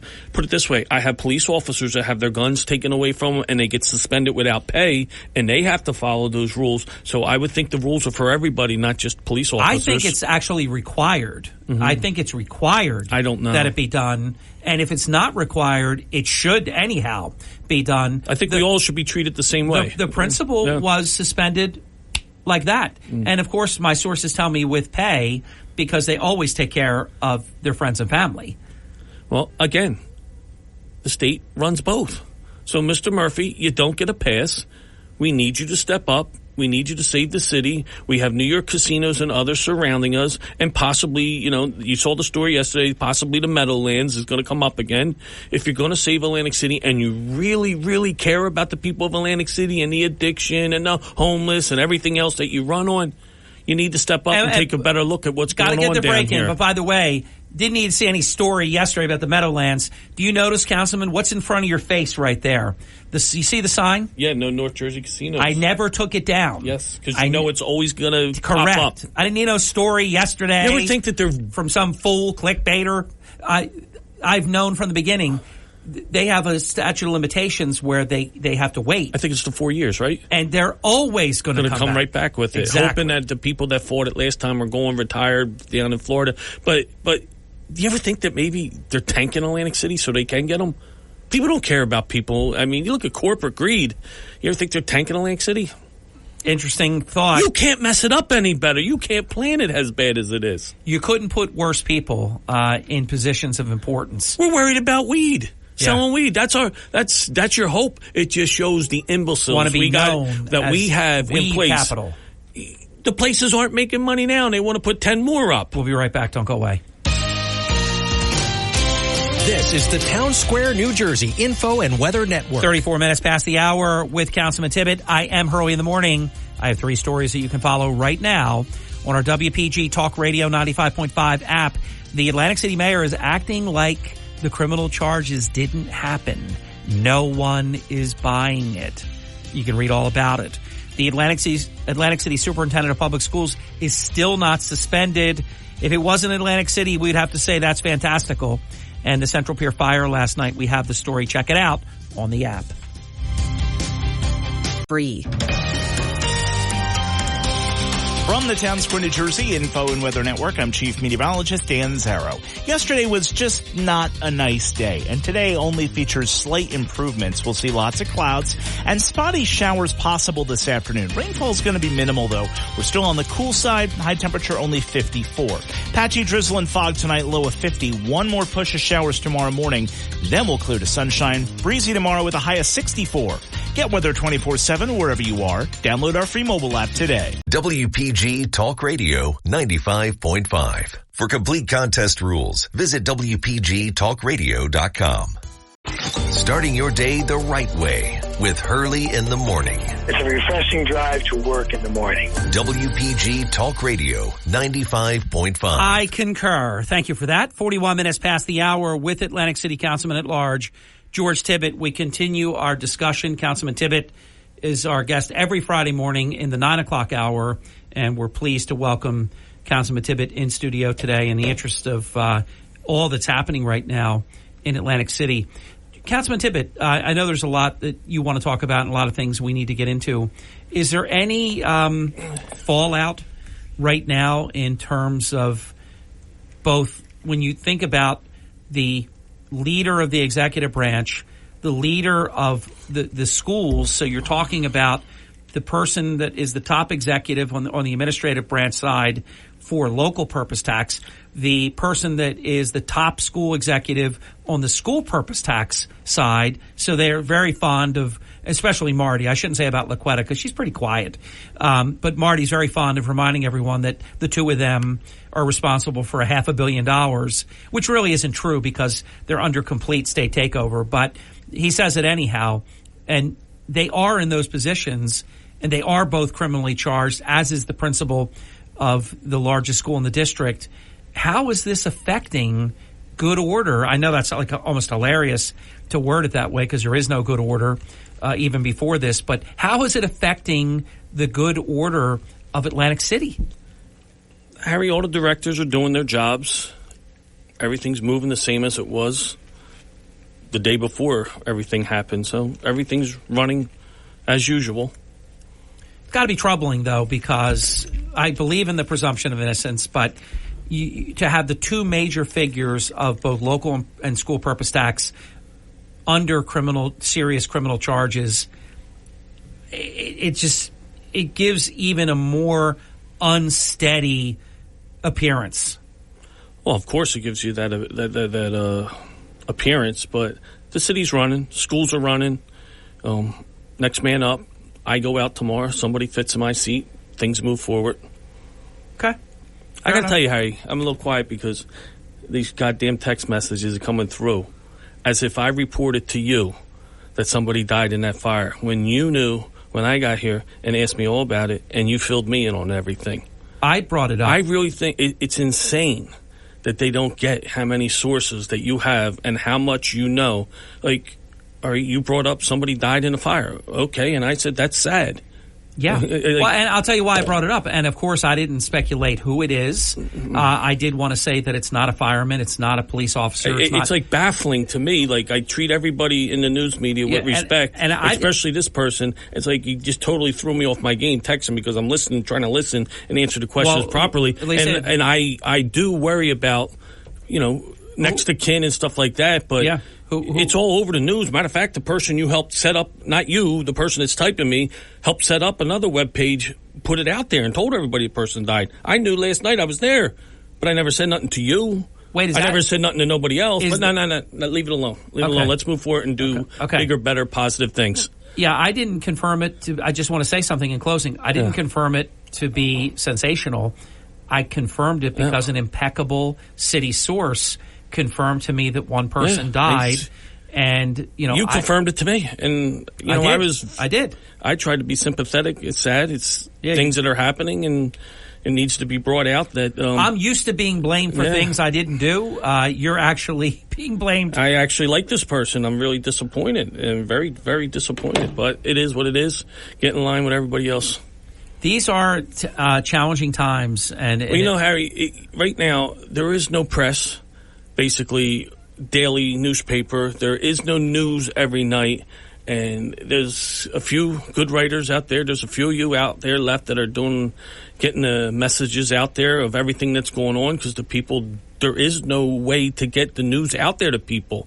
And Harry, you and I have been friends for over 25 years, and we talk every day, and everybody thinks I'm your source to everything. No, you fill me in on a lot and a lot of stuff, but how come everybody just can't work together to better the city, get the message out there that's being hid? And the more of you that are talking about it, the more of it's becoming aware, the more that people are, when all you in the media work together to get the message out there, people feel the encouragement and the safety to come forward and start reporting the stuff that we need. Everybody was keeping it to themselves because there's a false appearance that... And there wasn't trust. There's nobody to go to. Right. So, but also, too, there were I will really say, disappointed. Look, this much I know. Turn the radio off if you don't want to hear us. Because I've done this... It's sad that people act like that I really like. Yeah. I don't know who this is, but I don't want to know. I'm not going to tell you. But I know this much. I've done this 32 years, and I've seen it all.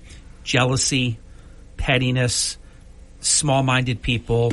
I really like this person. That's the part that aggravates me right now. Very little talent that try to pretend that they have talent, and they're just jealous. Everybody does and their hate part. Getting scooped. The other thing, too, though, is, and I say this with a broad brush stroke, most of the people thus far about all of this Atlantic City stuff have been in the Marty Small tank, defending everything he does, every step of the way. Now, oh my God, now I can report that this is happening.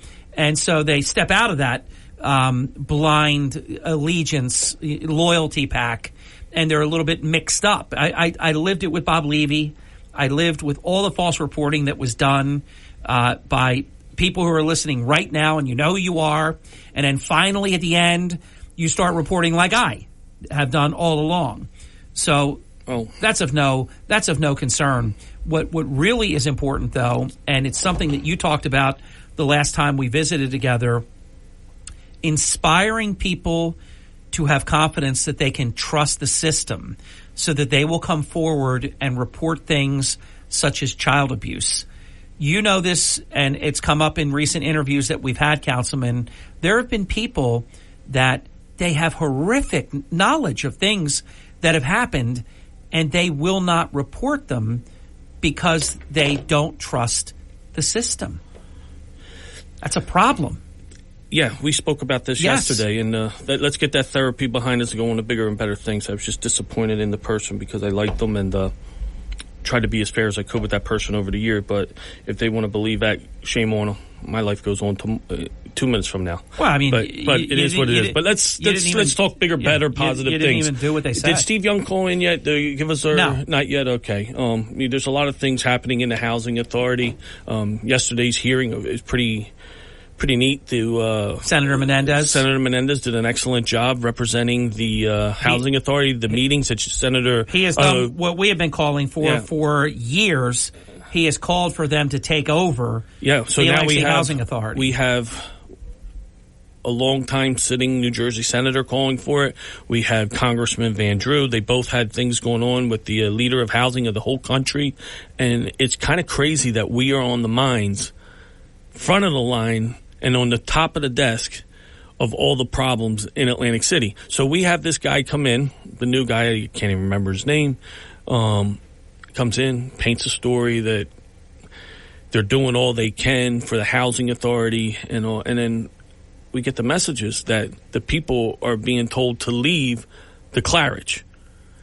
As part of the message, it doesn't say where you're going, what you're doing, but you just got to be gone. If you got to leave there by Friday night, you got to know where you're going. Is your place done? And a lot of the places they aren't done. And hold on, we got to go to break. We'll be right back. Don't go away. Much more straight ahead. This is a very important part of the program because in many cases these are folks that have been without hot water. They've been without heat, in some cases without cooking capacity, with rodents and bugs, cockroaches, and just terrible conditions. And Marty Small has allowed this to go on. It's all his teammates. He puts all the board members on. He puts all the people in. They have allowed this to go on for years, and it is literally a public disgrace. Hurley in the morning. They stick to the facts. WPG Talk Radio 95.5. Enable our skill and tell your smart speaker, play WPG. You're listening to Hurley in the morning. Established, reputable. WPG Talk Radio 95.5. It is 56 minutes past the hour. Harry Hurley with a special offer from my friends at Ambient Comfort Heating and Air Conditioning Professionals. Get your air conditioning system checked right now. We do it every year at this time. You don't want to wait until it's really hot and then you find out that your system is not keeping up. The repairs tend to be easier when you get the work done at an earlier time. Don't wait for there to be a major problem. And everything has gone up in price. It's just happening in real time. But Ambient Comfort's tune-up special is the same affordable price that I shared with you last season. Just $59 for new customers. And it's well worth it. Their certified technicians will perform a thorough precision tune-up.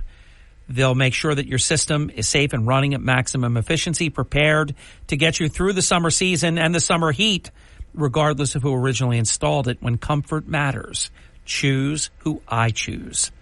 Ambient Comfort. Schedule your tune-up right now, either digitally at ambientcomfortnj.com. That's ambientcomfortnj.com.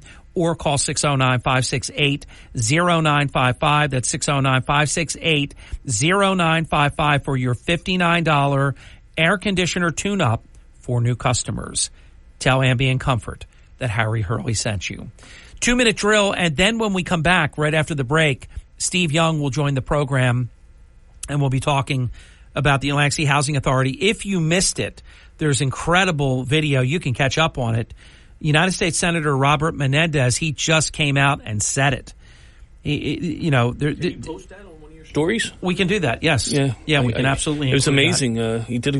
Menendez did a very good job representing the city of Atlantic City. Yeah, it's important. As well as Van Drew. He saw his as well. He's been great. He's been there, and they've worked together. Yeah.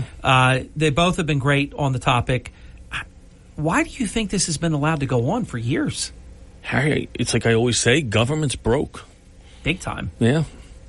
There's just no... I remember 2 years ago, we covered the fact, and we did a lot on the digital platform, a whole lot on air, because I just have such a heart, compassion, thinking about young kids and elderly and, and everyone, not just those demographics. Certainly, they're impacted disproportionately, the very young and the very old.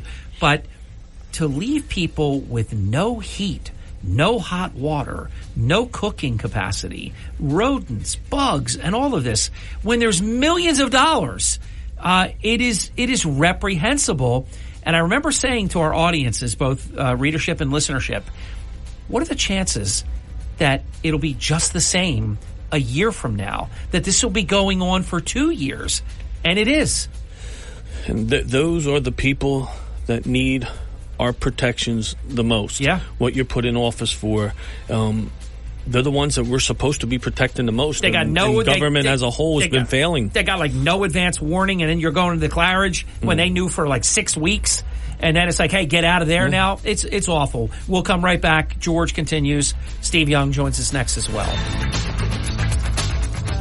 WPGG Atlantic City, WENJ HD3 Millville, a Town Square media station. Everything you need to know in 6 minutes starts now. From Harry Hurley Way in the world's playground to the Broadcast Pioneers of Philadelphia Hall of Fame, you're about to find out why Harry Hurley has been named to the Talkers Magazine list of the 100 most important talk show hosts in the nation. Live from the studios of Town Square Media in Northfield, it's Hurley in the Morning on WPG Talk Radio 95.5 and the WPG Talk Radio app.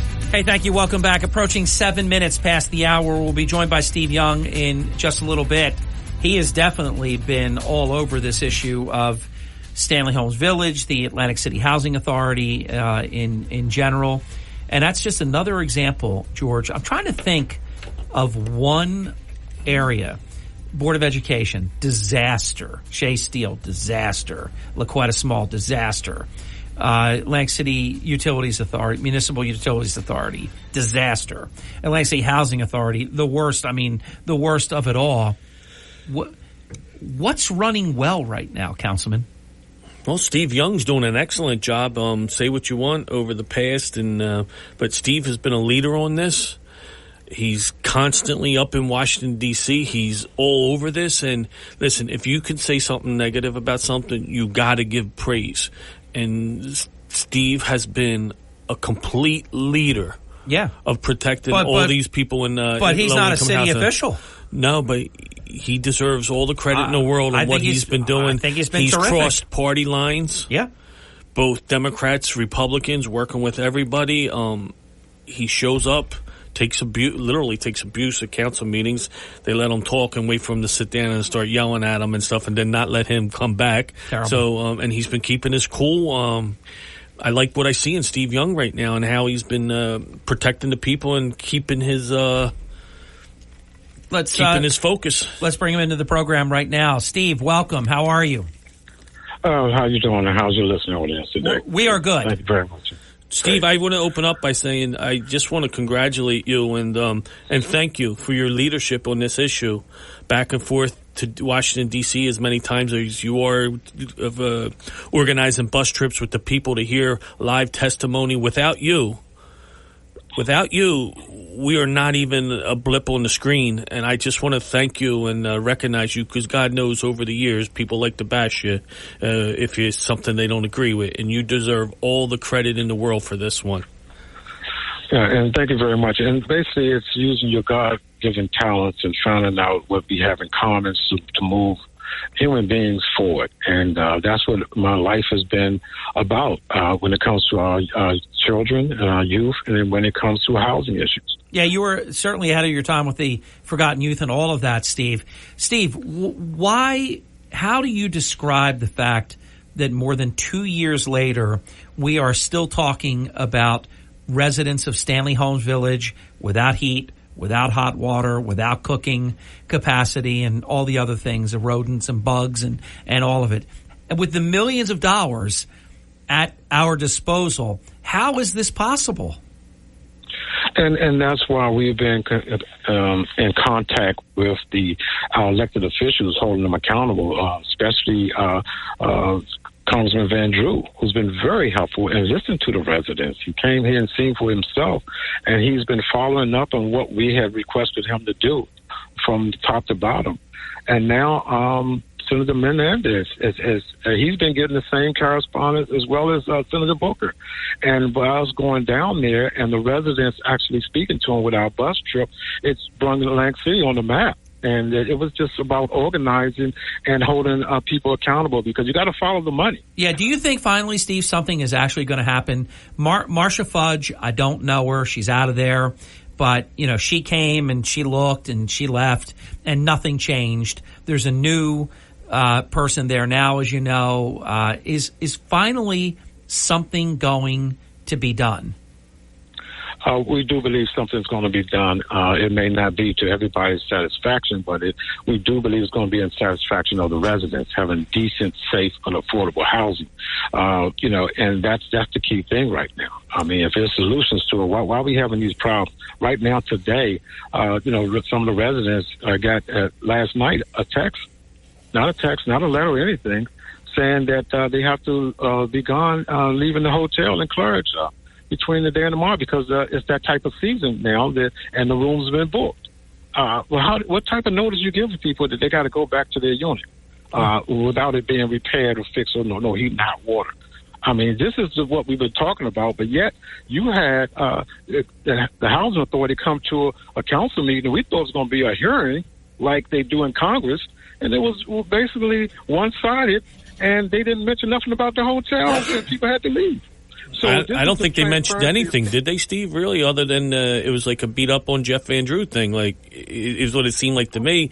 I gave the guy a fair shot to listen to him. He's new, 5 months in, and give him a chance to get his teeth and get his arms wrapped around what's going on there. And very next day, matter of fact, no, that night after the council meeting, ate dinner. By 10:30, I get a call, and a lady sends me over a text. Says she got a text from somebody. You got to be out of the Claridge by Friday 11 o'clock. So it's like we just left the meeting, and this guy painted a picture of hope and hey, maybe we finally got somebody. And it was more like a bash Jeff Van Drew. Would you agree? Would you agree with that assessment, Steve?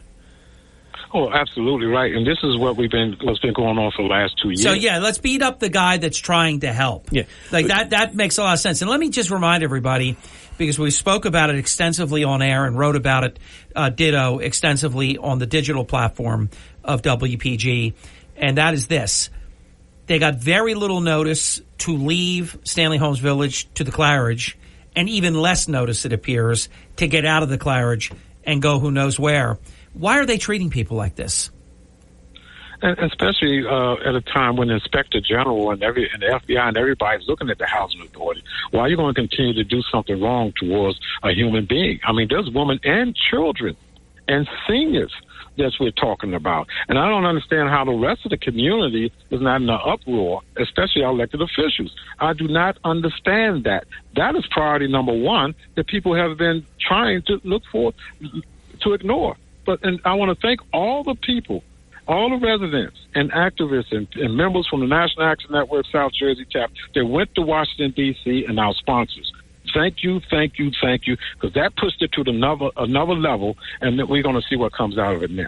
And thank you, Steve, because you're the one that led this rush, and something's got to be done. And just to see what happened, Harry, if we can get that 2.5-minute clip, could we play that on the air? Listening to Menendez, that speech he gave about Atlantic City, how powerful that was. It was really good, and he called it. We can, and if we don't, we'll speak to it. Okay, and we can say as we go into the break. And Steve, if you want to stay for another segment, I'm going to put you on hold. We can say that really the crescendo of Menendez's testimony is that he is calling for HUD to take over the Atlantic City Housing Authority. And I think what you're getting, like they kept saying that Van Drew don't call him back. Van Drew's like everybody else. They're tired of the lies. They're tired of he's tired of the stories, and he's going above. He's going to the top. Yeah. So Senator Menendez, Jeff Van Drew, and Booker are now dealing with the person of housing of the United States of America. Secretary. Not her underlings, not her assistants, not nothing. They're dealing with the person. If ever there was an agency that needed to be taken over, it's this one. There's no doubt in my mind. They have failed No doubt in my mind. And I don't care whose feelings get hurt. Yeah. It's about the people that have to live in those conditions. But again, it's Marty's priorities. Put his people in the places of his choosing, whenever possible, in a job that pays really well, even creating jobs, that we don't need. And then, of course, on all the board seats, putting the people that he wants in and taking out the people he doesn't want. He didn't want Steve. Steve gets taken out. He didn't want John Devlin. John Devlin gets taken out, both at Municipal Utilities Authority and the Board of Education. This is a mess. It is a total mess. And you can't fix it with the same people, George, that have broken it. It's a very easy fix. It is. The money is there. No. Governor Murphy can put an end to this circus in about 30 seconds. But the federal government can too, because this is absolutely, a federal... But everything that's going on in Atlantic City, you can't blame the mayor. You have to blame the oversight. We had Doug Pettit in here. Doug Pettit was very tough, and you didn't like his decisions all the time, but the guy was the adult in the room, and they got rid of him.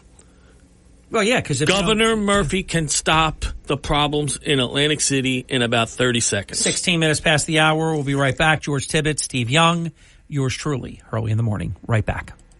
Early in the Morning. Not only the news, but perspective too. WPG Talk Radio 95.5. Early in the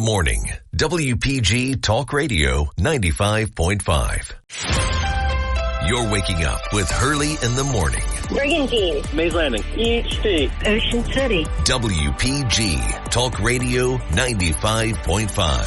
South Jersey's talk station. Back to Councilman Tibbet and Steve Young in just a moment. It's Harry Hurley for Batteries Plus, and they're right next door. I went right by the front door yesterday and gave a wave to the team.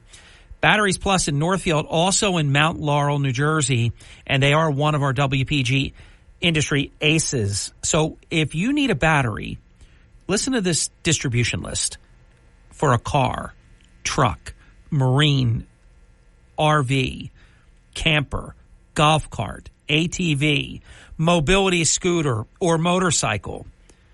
They've got it at Batteries Plus.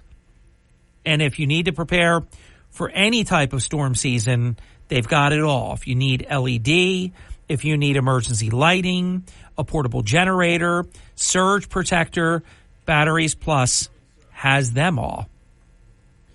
Broken phone or tablet screen, they can fix it, and they'll fix it while you wait. I will tell you, and it's usually at about the 2-year mark, the new batteries are a little bit better, these lithium batteries in the smartphones. But usually at about 2 years, I find that my phone does not keep a charge like it used to. Well, I took the phone to Batteries Plus. While I waited, they put a new battery in, and then it was just fantastic. The charge lasted longer. You didn't have to worry about bringing portable battery backup type things to charge the phones and stuff like that. They do it all while you wait. This also happens to folks. You have your phone plugged in, it's charging, and you either pull the wire, trip over it, or something happens that alters that port that's at the bottom of your phone. It's called a charge port, or the speaker gets messed up, or the microphone. They can do pretty much anything inside the phone and fix it as well. Batteries Plus, and we fix it. 900 Tilton Road in Northfield, and on Route 73 in Mount Laurel, New Jersey. Stop in to one of the two locations, and you can enter to win a pair of tickets to see Journey and Def Leppard. George, please continue the conversation. We still got Steve there? Oh, yeah. Oh, let's give Steve the floor. He's earned it. There you go. Steve? We want to hear more about this housing authority, what you learned yesterday in D.C., and what you could share with the public on...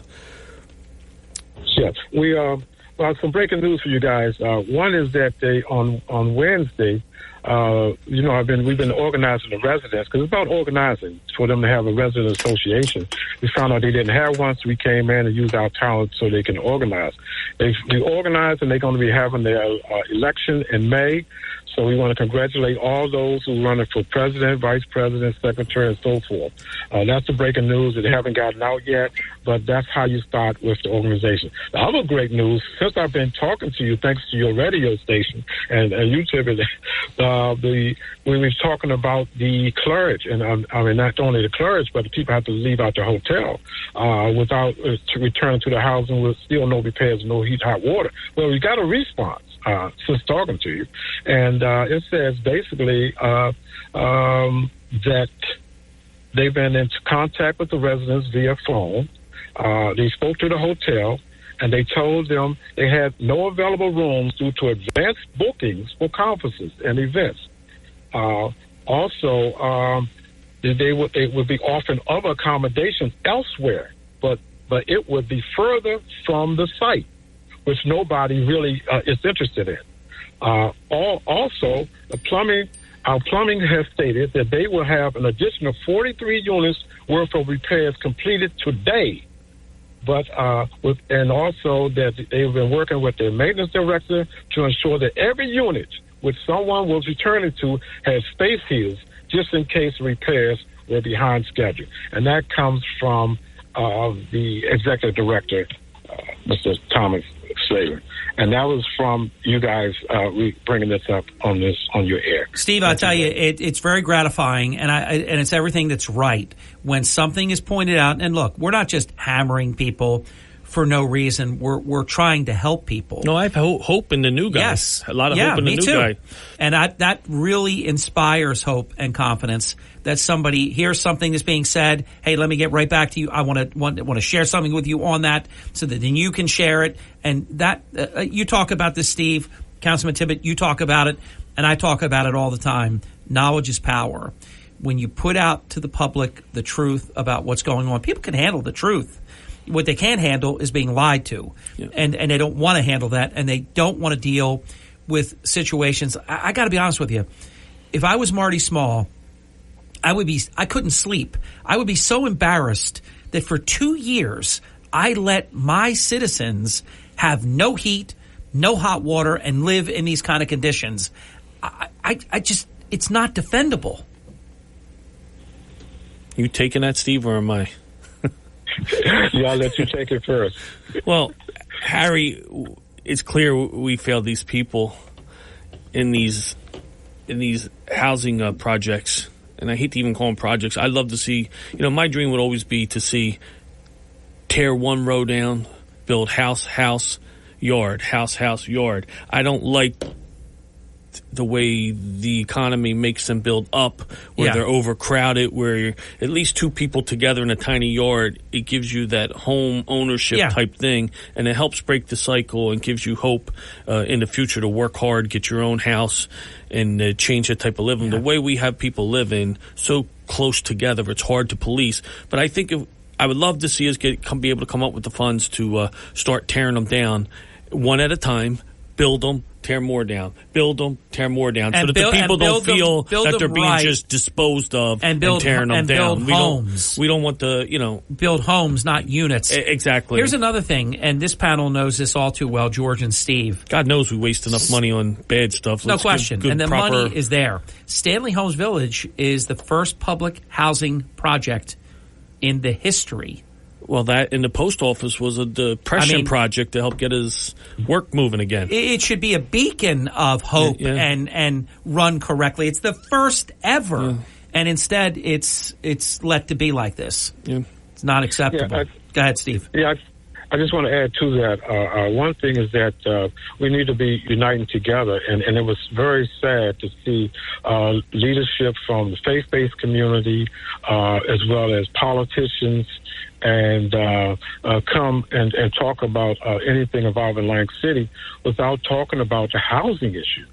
We would like to see all the people that was involved with different things coming to Lang City to at least come to the community, grassroots, and the boots on the ground to assist with the things that need to be done. Because if this is the oldest housing authority and it lasted this long, what does that say? Because the project's supposed to is basically an experiment. So the experiment lasted all these years, so something was working. Let's find out what was working, what wasn't, and let's rebuild and have a decent, affordable housing for our residents. We have a couple of minutes before the halftime break because we have the extra 6 minutes. So halftime is not 30 minutes past the hour, which we are at right now. It's more like 32 and a half. I want to take a call before the break. Bill Southery, who is the former distinguished president and CEO of the Atlantic City Rescue Mission, is going to join our conversation. Hey, Bill, welcome. You're with Councilman Tippett and with Steve Young. How are you doing, gentlemen? Wrestling with a hard problem. It's really difficult to solve. It takes a lot of real effort. Now, you just can't talk about it. You got to get some nails in your hands to start driving them. And you got to, as you know, Bill, because you've done and not just talked, you got to want to do it. And there has not been the will to do it. It isn't there. It's there in Steve Young's heart and Councilman Tippett, but I can't imagine how we could be talking about people with no heat and no hot water. And by the way, guys, you know this. They spent millions on contracts to fix the HVAC. Well, I think it's the old I had a property, 13 apartments, for the last 10 years of my service in the city. I was very quiet. I just did my thing. And I called it not affordable housing, but housing you can afford. I basically shifted the rents around, made it so that somebody could live there on $300 a month if necessary, And I just worked at it. And for 10 years, I kept about, probably 35 families in housing throughout the years. Wow.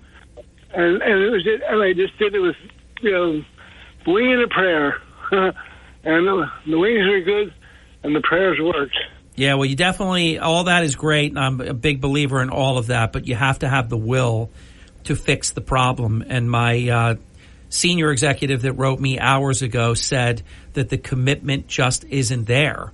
And that's the problem. The problem in Atlantic City right now, not just that there's a criminally charged executive, it's that his priorities are always wrong. They're about dressing up like a transformer, or having Beyonce here, or Jay-Z, it's all wrong all the time. That's not going to fix someone's home. Sorry, it just doesn't. But when the priorities are showtime and not go time, it's a big, big problem. Bill, thanks for checking in. I've got to get the break in. Steve, you can hang out if you'd like. Councilman Tippett continues. It is the Hurley in the Morning program on WPG Talk Radio, 95.5, the station that plays the winners. We are South Jersey's talk station. The WPG Talk Radio app is everything South Jersey on your phone and in your car through Apple CarPlay and Android Auto. Local news, weather, and information updated around the clock from New Jersey's largest radio news team. Easy access to WPG podcasts and more. Powered by Smokers Haven. You'll find the finest selection of cigars at any of their 5 locations. Stop in and let them help you find the perfect cigar to pair with your life. Visit SmokersHavenNJ.com. You're waking up with Hurley in the Morning. WPG Talk Radio 95.5. Wake up weekday mornings with Hurley in the Morning. Cut the BS and let's get to the truth. WPG Talk Radio 95.5. Thank you and welcome back. Councilman Tippett, this is not a gratuitous comment. I want to further something that's happened, and it's, I think, very important. One of the most important things, we at Town Square Media, we're a part of the community. We serve our community. We live in the community. And we want things to be good. And it's really what everybody wants. Parents want things to be better for their children than they had it. And we're at a time where maybe for the first time, my parents, World War II generation parents, they certainly delivered an amazing country for us. They saved the world. They delivered an amazing country. I don't want to see this be the first generation that's going to hand it off to their children and grandchildren in worse shape than they got it from their parents. That's unacceptable to me. So I was very encouraged when Steve Young was able to come back after a break to say, hey, look, because of your program and the discussion that we're having, we got an answer on something, because this was a very important thing. When you get told on same-day notice, you got to get out of where you're living, and you're not quite sure where you're going to be living, it's very disruptive. It's scary. It's wrong. It shouldn't be that way. And that was encouraging to actually see a process where communication was happening. Yeah, like I said, I was very hopeful of the new executive director that would shake things up, but I'm never hopeful when you keep the same board that holds control over that executive director. It's a terrible board. So awful. So I really do believe we are a poster child for a complete takeover of our housing authority. Look at the results. Look at the way the people are living.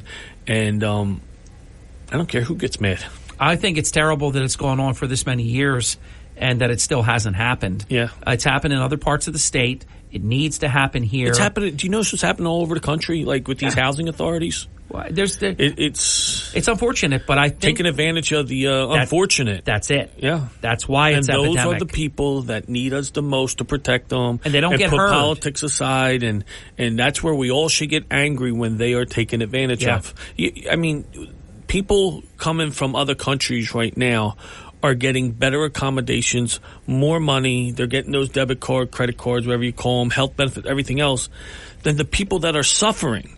And that's why you see in Chicago, they're starting to flip out at their mayors when they see that kind of money going for people not coming in the proper way to the country. And they see those resources being taken away from the people that we have living here that are really suffering in poverty. And, people don't get it. everybody will say, "Oh, you're against immigration, this and that," to people, or try and shame you. No, we're all for legal immigration coming in the proper way, like almost everybody's ancestors did. But when you allow so many people in, you have to allow so many people in that you could house, that there's jobs for. The medical system can handle it. Sure. And enough food. I mean, part of the reason I think you see food going up as high as it was, about 35% food is going up in the past couple of years, is the demand on the food. Well, there's a demand issue, and plus also inflation with the gas. I get that. And you raise a really good point about. But what about the jobs, Harry? Like you and I, you get people that live here that have to pay real world expenses. And then you have somebody that's going to come here, work under the table, and have their expenses paid for. Greed of us Americans as well to get cheap labor versus having to pay the workers' comp, the general liabilities, the Social Security, that hidden package on a person's job.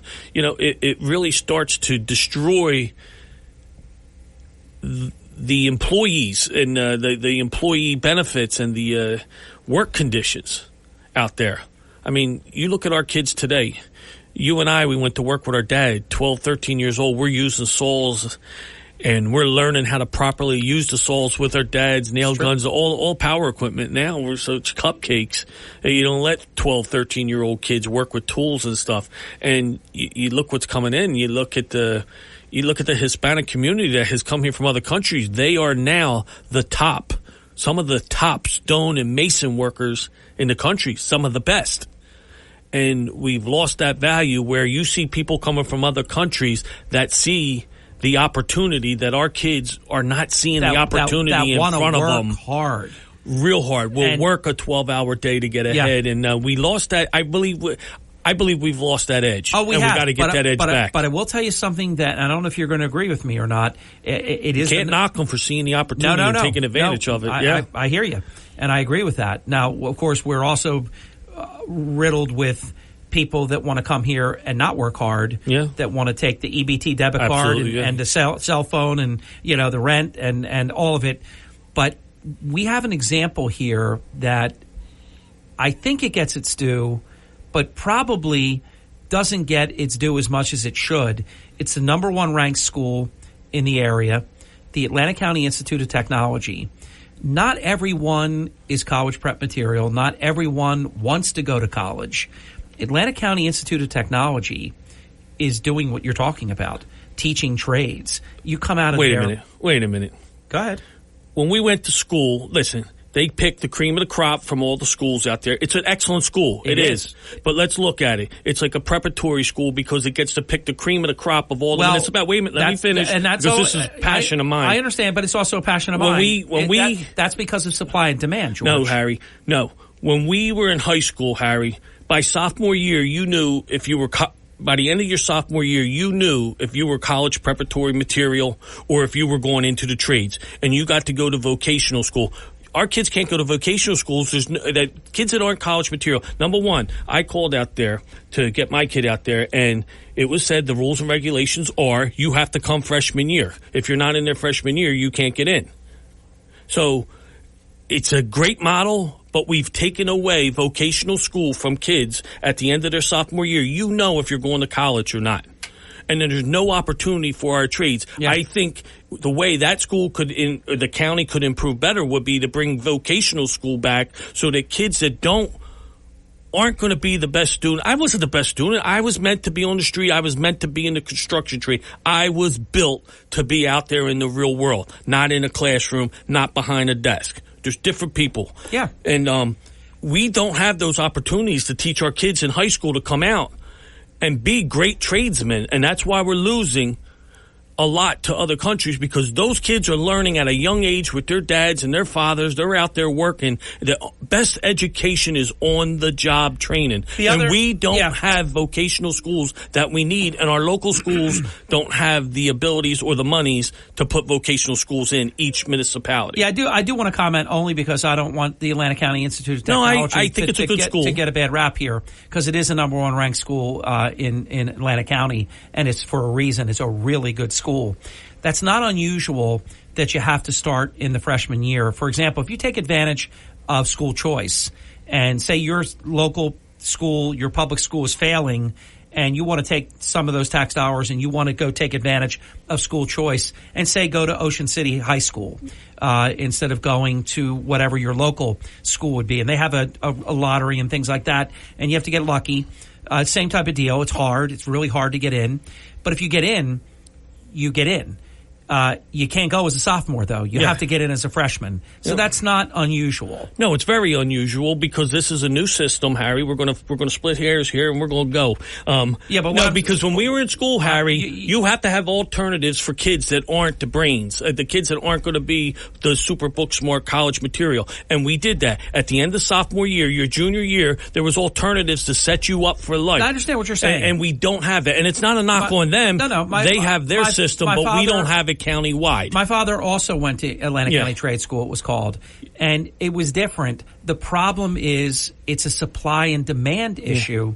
So whenever you get into a supply and demand issue, then, of course, the selection criteria becomes challenging. So absolutely, I agree with you there. It's a great school, don't get me wrong. What I'm complaining about is that we don't have alternatives for the kids that don't go to that school, that aren't going to be college material and are going to make great tradesmen out there. You know, men in boots built this country, men in suits destroyed it, is my favorite saying. Well, listen, I'm a fan of, we talk about it, let's see if there's a solution to the problem. We need more vocational schools. Is there the appetite? Is there the financial wherewithal? Is there actually the clientele where you could support additional trade schools? Look at the shortage we have on tradesmen right now. It's I think you're right. It's huge, yeah. I think you're right. I think it's a good conversation. It's the best jobs and the best ability to build a living. Look at the trades get paid when you look at those salaries, and we're not pushing our kids into the trades enough to be the best builders in the world again. Hundreds of thousands of dollars of school loans. You see my passion on this stuff? Yeah, well, I am too. So I appreciate the conversation. We'll be right back. Don't go away. 47 minutes past the hour. It's Hurley in the Morning. Wake up weekday mornings with Hurley in the Morning. This is the stuff we need to talk about. WPG Talk Radio 95.5. WPGG Atlantic City, WENJ HD3 Millville, a Town Square media station. Hey guys, Donald Trump Jr. here. Let me ask you this. Does inflation feel worse than what we're being told in the news? That's because the official inflation rate doesn't tell the whole story. Since January 2021, the cost of living has increased by 17.9%. You can't get that money back, but what you can do is stop your losses today. How? By diversifying your savings into a gold IRA from my friends at Birch Gold Group. When you're done, your money will be parked in a tangible asset with a proven history. To see how it works, get your free info kit on gold IRAs by texting the word PROTECT to 989898. I trust Birch Gold. They provide an easy process to roll over your 401k or IRA into gold without losing your tax advantaged status. So text PROTECT to 989898. That's PROTECT to the number 989898 to get your free info kit on gold IRAs from Birch Gold. Message and data rates may apply. Hurley in the Morning. Harry Hurley is the only person that can make sense of what's happening in Atlantic City. On WPG Talk Radio 95.5. Isn't she smart? Oh, God, what did you pay her? I agree with her completely. This portion of our program brought to us in part by Beach Plum Farm. If you've never been there, please trust me. You will love it. And in terms of this particular iteration, now that there's an opportunity to stay in private cottages, I mean, it was a great, wonderful getaway to visit the 62-acre farm, and you see it all. Farm to table, a lot of the things that you will enjoy, whether it's at the Ebbett Room or in the Blue Pig Tavern at Congress Hall or the Rusty Nail, any of the other great dining opportunities that are a part of the Cape Resorts Curtis Bashaw properties. Beach Plum Farm is awesome. And I'm telling you, the private cottages, staying overnight, comfortable, luxurious. You have the amenities. You can be pampered. It's wonderful. Each cottage stay is just filled with neat things. You can actually participate. You can watch farm fresh eggs, spices, plucked right from your own private garden, and it becomes a part of Farm to Table. It's absolutely wonderful. They have a series of Farm to Table dinners that are also a really neat opportunity that will be going on for the entire spring season, and you will feel like you really got away. It's part of Cape May's Victorian vibe. Complimentary guest bicycles, golf carts, keep everything well within your reach. You're right nearby. It's a little bit off the beaten path, but we absolutely love it there. And with the transportation, it's not. You're right there where you want to be. Authentic retreat in West Cape May. Tell them Hurley in the Morning sent you to Beach Plum Farms. Let's go to an educator about what we were chatting about. I'm sure it's what inspired the call. Hello, educator. Hey, gracious good morning, Harry. First and foremost, also, Mr. Tibbet, thank you very much. Yes, and we do love. I do love the county school. I was just emphasizing how the lack of treats for everybody. I'm going to get to that. I'm going to get there, and you're going to see it's like forks in the road. But the way Atlantic City chose their path, they took chopsticks. That's all I can say. Chopsticks, I love it. Without the rubber bands, without the rubber bands to help you. Yeah, and with the Michael Strahan gap in the teeth. What are you going to do, brother? Yeah. You're stuck. So good. Harry, I wanted to compliment you on the Talkers move up to number 25. But I also want people to understand, like, some people say, well, all talk radio is this and that. It's not talk radio. It's listening radio, because I was talking to my brother. We were listening to the same game on the radio, baseball games, and that's where we started learning how to listen on the radio. Yeah. Because it was play-by-play and everything. It was the audio-visual technology before it even became... Well, as you know, baseball on radio is how it was supposed to be. It's amazing. Absolutely. It is. That's why I miss John Sterling has retired, as you probably know, and he did 36 years with the Yankees, 64 years as a sports broadcaster. There's a craft, you know, when you're talking about the Vin Scullys and the Ernie Harwells, the John Sterlings. I mean, these are virtuoso master craftsmen that are just incredible maestros at what they do. And the whole point of radio is theater of the mind. So when you can create that vibe, that the crack of the bat and all the sounds, and then that announcer describing what is happening, it's magic. Absolutely. And Harry, here's another thing that I think it's a correlation. I've listened to you for 31, going on 32 years this July, and your sponsors, if you were to correlate and put on a bar graph how your sponsors have grown from locally to county to state and now national, you can see how you have moved up within that venue. So that's one thing. Mr. Tibbet, I want to tell you, as a former educator in the Atlantic City Public Schools and a product of it, and also Temple University, I would have to say there was a golden opportunity for Atlantic City when they were building the new school to have purchased two guys. And if you would have purchased two guys and had the new school there, you would have had an automotive body shop there. You could have turned two guys into an automotive, a complete shop. Carpentry, plumbing, masonry, and automotive. And that would have been the greatest venue there because it was right there. And if you look back and you see how fast the teeth were sank into the places when casino gambling got, how many casino schools cropped up? And nothing was built for the people that were in the vocational. And I had numerous shop stewards and apprentice, former students, come in and talk to my school to work program when I was at the high school. And every time I tried to get something like that, like a school to work program, like a venue, they would hold it in the library, it'd be shot down. Because of the big push was always college, college, college. And you're not going to tell me that some middle school counselor knows what the hell a kid 12, 13 is going to be doing. That's why it's almost like you pick the cream of the crop when you decide who's going to the Atlantic County tech school. And that's what I mean. It's sort of like you got the inside track. And unless you got a good a set of parents that really know what's best for their child, but you've lost that in the last 30, 40 years. And that's why there's so many people floundering around, hanging out, and doing nothing. And my last closing comment, Harry, is that I'm sure not many people know the formula for work in the scientific aspect. Work equals force times distance. I used to stress to my students that if you can't figure out what it is you want to do, forget about being forced to do something. Forget about saying somebody's got to go to distance.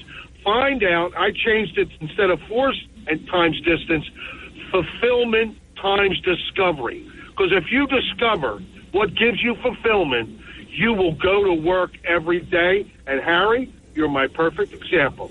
I rest my case. And everybody, please, if you're in the Jewish faith, please have a very blessed and peaceful and respectful Passover holiday. Lance, thank you very much, Harry. God bless you. Lance, your call was just fantastic. Thank you. We'll talk again soon. And Harry, see ya. If you remember him being that was great. Myself as well was a Atlantic City school system as well. Me too, part.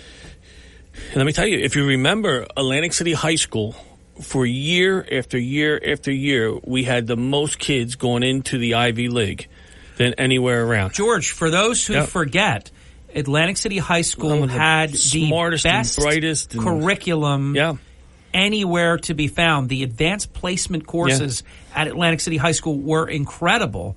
Now, to be honest, most of the top 10 were Ventnor and Margate students and Brigantine, not Atlantic City. Well, we had some. We all had some. You definitely had some. And even today, we have some of the greatest and smartest kids from all communities as well. But it was all team. We never looked at it like... When I went to Atlantic City High School, I didn't look at it like I'm this Ventnor boy that is at Atlantic City High School. I was an Atlantic City Viking. And still today... And I am still. Our age groups, we're still...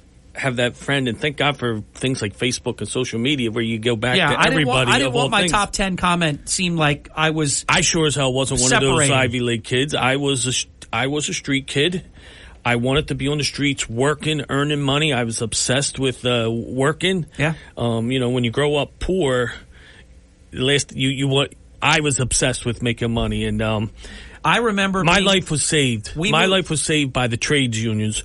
What they taught me and what they provided me with the education in the trades and giving me that opportunity to earn, set me up for life and my kids up for life because of what I was able to teach them. Now, remember, I'm an abnormally a person because I come from the streets of Atlantic City as a little kid, 6, 7, 8 years old, running all over Atlantic City back then. Always had a hustle to make money in the summertime, to make money in the wintertime, because that's the way we rolled back then. You had your seasons where you had to make your money.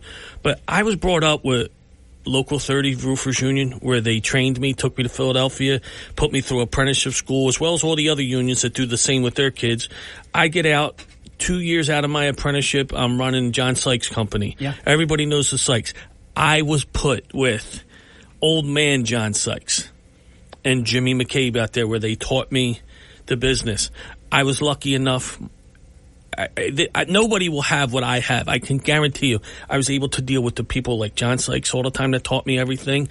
I dealt with Mr. Fariazzi, Mr. Iconelli, Gene Watts, and the list goes on. Like, those guys were hardcore business guys. Yeah.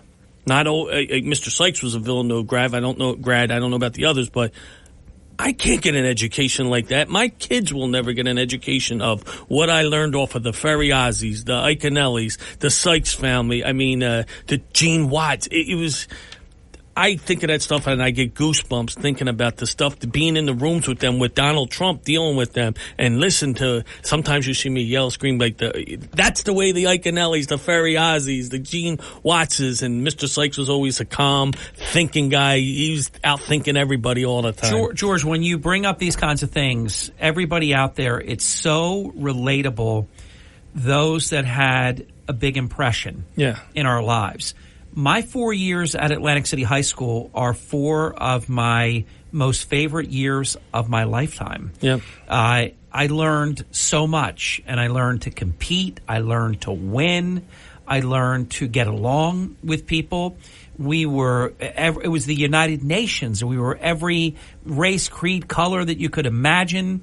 I can tell you from being in varsity athletics, none of us ever thought about black, white, brown, anything like that. We were all Atlantic City kids, and we were all broke. We would hug, we would run, we would try to win, we would celebrate. If we didn't win, we would handle that, as a team together. It's for the most proving ground years of my lifetime. Yeah. Everybody says they had a great childhood. No. Atlantic City was a great childhood, and I get goosebumps thinking about those guys. The royalty that I was allowed to be around on a daily basis. Tell you a story I've told our audience maybe 5 times in 32 years. I was a freshman, very tiny, 135 pounds, maybe 5'7", 5'6", 5'7", very tiny. I'm in the basement. I'm being surrounded by some very bad dudes, and this hand and arm reaches and pulls me up out of this it was going to be a very bad situation. It's Walt Mumford, one of the greatest basketball players in the history of Atlantic City, saved me, rescued me, and told them, "This is Harry Hurley. You are never to bother him again." I mean, even the challenges were character building. Well, Harry, I just got a great text message about something to look into about the trades that are teaching the local kids. I'm not going to get into it, obviously, right now, but I'm going to do my homework this week and learn as much as I can about this organization locally, and there's grant funding available to teach kids the trades because, like I said, I'd be nowhere without my unions today and what they taught me. Thank you, Councilman. Great content today. Brian Kilmeade is next.